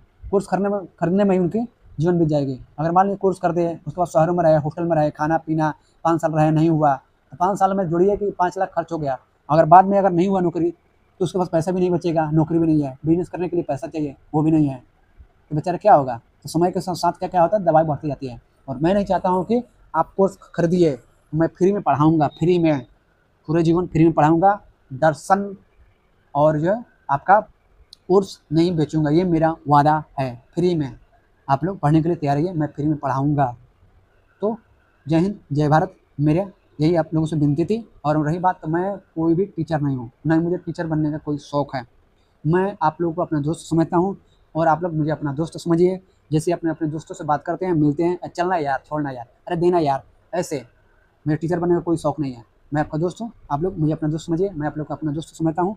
तो आप लोग ये अपना चैनल समझकर लाइक, सब्सक्राइब और कमेंट कीजिए, ताकि अधिक से अधिक जो है मैं मेहनत कर सकूँ, कोशिश कर सकूँ और पढ़ा सकूँ और अधिक से अधिक बच्चों तक पहुँच सकें। चलिए, जय हिंद, जय भारत, भारत माता की जय।